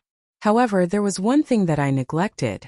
This contract is very likely to affect other people. Fortunately, we both agreed that if I meet someone I like, the contract will automatically become invalid." "Someone I like?" Beligaju's eyes were completely cold. "Are you talking about me or you?" "What? Is Jing Wushuang so good that you don't even want my help?" Helian Vivian was silent for a while, then raised her head and said, "It has nothing to do with him. It's just that I thought about it. In this world, it's better to rely on yourself than anyone else, because other people can't be relied on. Moreover, I don't want to be anyone's shield." "What do you mean?" Beligaju faintly wrinkled his long eyebrows. "What I mean is, don't you think that we've been quarreling every time we see each other? Actually, you don't have to be like this. If someone really comes back and wants to part ways with me, you can just tell me directly." She also had a debt of gratitude towards him. She was really annoyed by the dark shadows who were making a ruckus.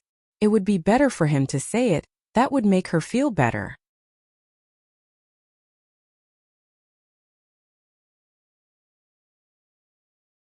Chapter 303. I'm not someone who doesn't know how to appreciate favors. Helian Vivian continued. You don't have to beat around the bush and let the people around you tell you. Bang! Before she could finish speaking, Helian Vivian felt a vibration in her ears. His black-gloved fist smashed against the wall. He didn't care about his bleeding fingers and slowly lowered his body. His mouth was smiling, but there was no warmth in his eyes.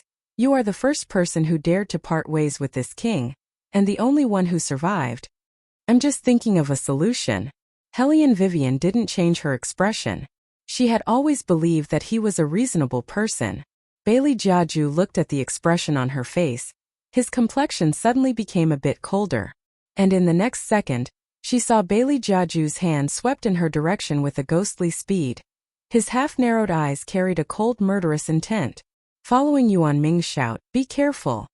Helian Vivian clenched her fist. Her hand didn't stop moving. Her palm moved and her finger moved to the side. Half a second later, the sound of a sword piercing through flesh echoed in her ears, coldly exploding in the air. Helian Vivian stared blankly at Beligaju in front of her. The dagger in her hand had pierced through the man's shoulder blade. Behind her, a strange-looking demonic beast struggled with its face. and then completely vanished into nothingness. Yuan Ming held his forehead and looked up at the sky. Woman, I told you to be careful behind you. Hellion Vivian didn't say anything. She only looked at the man's bleeding wound and her mind went blank for a moment.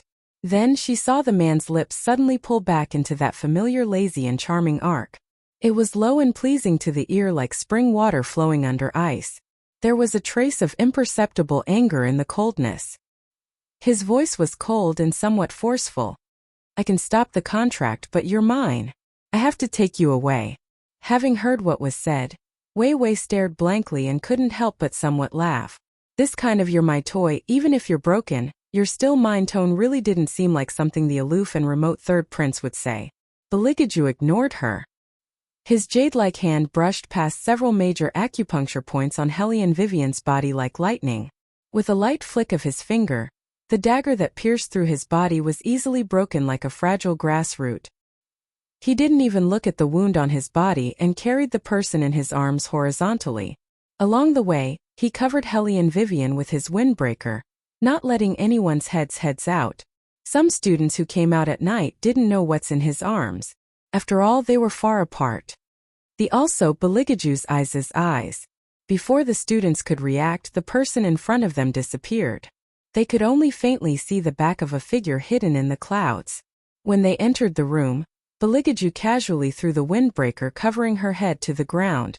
Then he pressed Hellion Vivian against the wall and kissed her. The man's clear breath suddenly approached. It was like a lotus flower or snow, intoxicating. The domineering and passionate kiss was mixed with uncontrollable anger. It was so passionate that it was suffocating. He clasped her slender waist with one hand and pinched her chin with the other. He kissed her deeply, as if he was forcing her. It was that kind of suffocating feeling again. From the entrance to the inner room, Hellion Wei Wei didn't have enough time to unseal the acupoints on her body before she was directly put down on the soft couch by him. Her breath was filled with the other's clear and cold sandalwood fragrance. Woman, since he's taking the initiative, why don't you just follow him and take the opportunity to cultivate more? Yuan Ming's noisy voice still sounded in her ears. Hellion Vivian directly cut off the telepathic communication with him and locked him in the Xuanhuan space. Only then did she feel a little more peaceful. At this time, her acupuncture points were opened. She directly pressed the man's hand and looked at Beligaju with some difficulty in breathing. Beligaju's eyes seemed to have fallen into an ice cellar because of this silent rejection. There was a deep madness hidden in his eyes. His originally black pupils gradually contracted and a cold light appeared, as if they were about to turn into a pair of demon eyes. It was almost as if he couldn't control his instincts. Hellion Vivian saw it very clearly. That pair of indifferent eyes were now glowing with a light that was clearly suppressed and crazy. It was so crazy that it was almost twisted. Hellion Vivian felt that her situation was a little dangerous. She wanted to speak, but she was stopped by the other party's smile. If I were you, I would choose to shut up at this time. As he spoke, Beligaju's knees slowly moved, and then he stepped over the straight long legs of the person on the bed and covered her body. Why do you always reject me? When did she reject him? Fine, it was true. But if anyone pounced on her, she would lie down obediently. Didn't this feel a little ridiculous? It was too ridiculous. I clearly gave you many chances, but you didn't learn at all. You insisted that I lock your claws so that you would be at peace. What chance? He said it as if he didn't lock her up. Did he forget the bed on the day of the wedding? What did you promise before coming up the mountain? You made me wait for so long. Dear, if you're not happy, why can't I wait for you for 2 days? Speak. Hellion Vivian. Who was the one who told her to shut up in the first place? Are you planning to discuss this with me while bleeding? Hellion Wei Wei sighed. Her hand was still on Bailey Jiaju's wrist. She flipped over in the air and flipped down from the soft couch. After that, she familiarly pulled out a white handkerchief from the drawer of the desk at the side. At this time, Beligaju had already sat up. His holy white robe fluttered slightly and the light in his eyes gradually calmed down. Hellion Vivian lowered her eyes and pulled open his collar. She first looked at the wound. Then she lowered her head and wiped it with cotton wool. She sprinkled the powder on it. Raise your arm. Beligaju was quite easy to talk to sometimes. His handsome side profile was quite good. Helian Weiwei looked at his slightly wrinkled long eyebrows expression. The corners of her mouth curved up. Then she tore the white handkerchief into strips and skillfully tied a butterfly knot. What was that thing just now? Unexpectedly, she didn't feel the slightest bit that someone was approaching her. A hidden beast. Bailey Jiaju sized her up with a glance. His tone was as indifferent as water.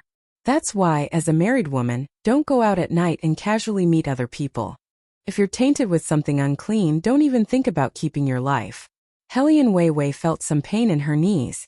Why was it that every time His Highness spoke, he was able to link this and that together? But why is there such a thing in the academy? Baligaju slowly adjusted his collar with his slender fingers. His eyes darkened. Something must have happened in the forest of fantasy. Helian Vivian listened quietly. Her eyes were clear as if she had thought of a good idea. Just as she was about to stand up, she was pulled back by the man. You're tuning into the Li Mei's Wuxia Whispers YouTube channel.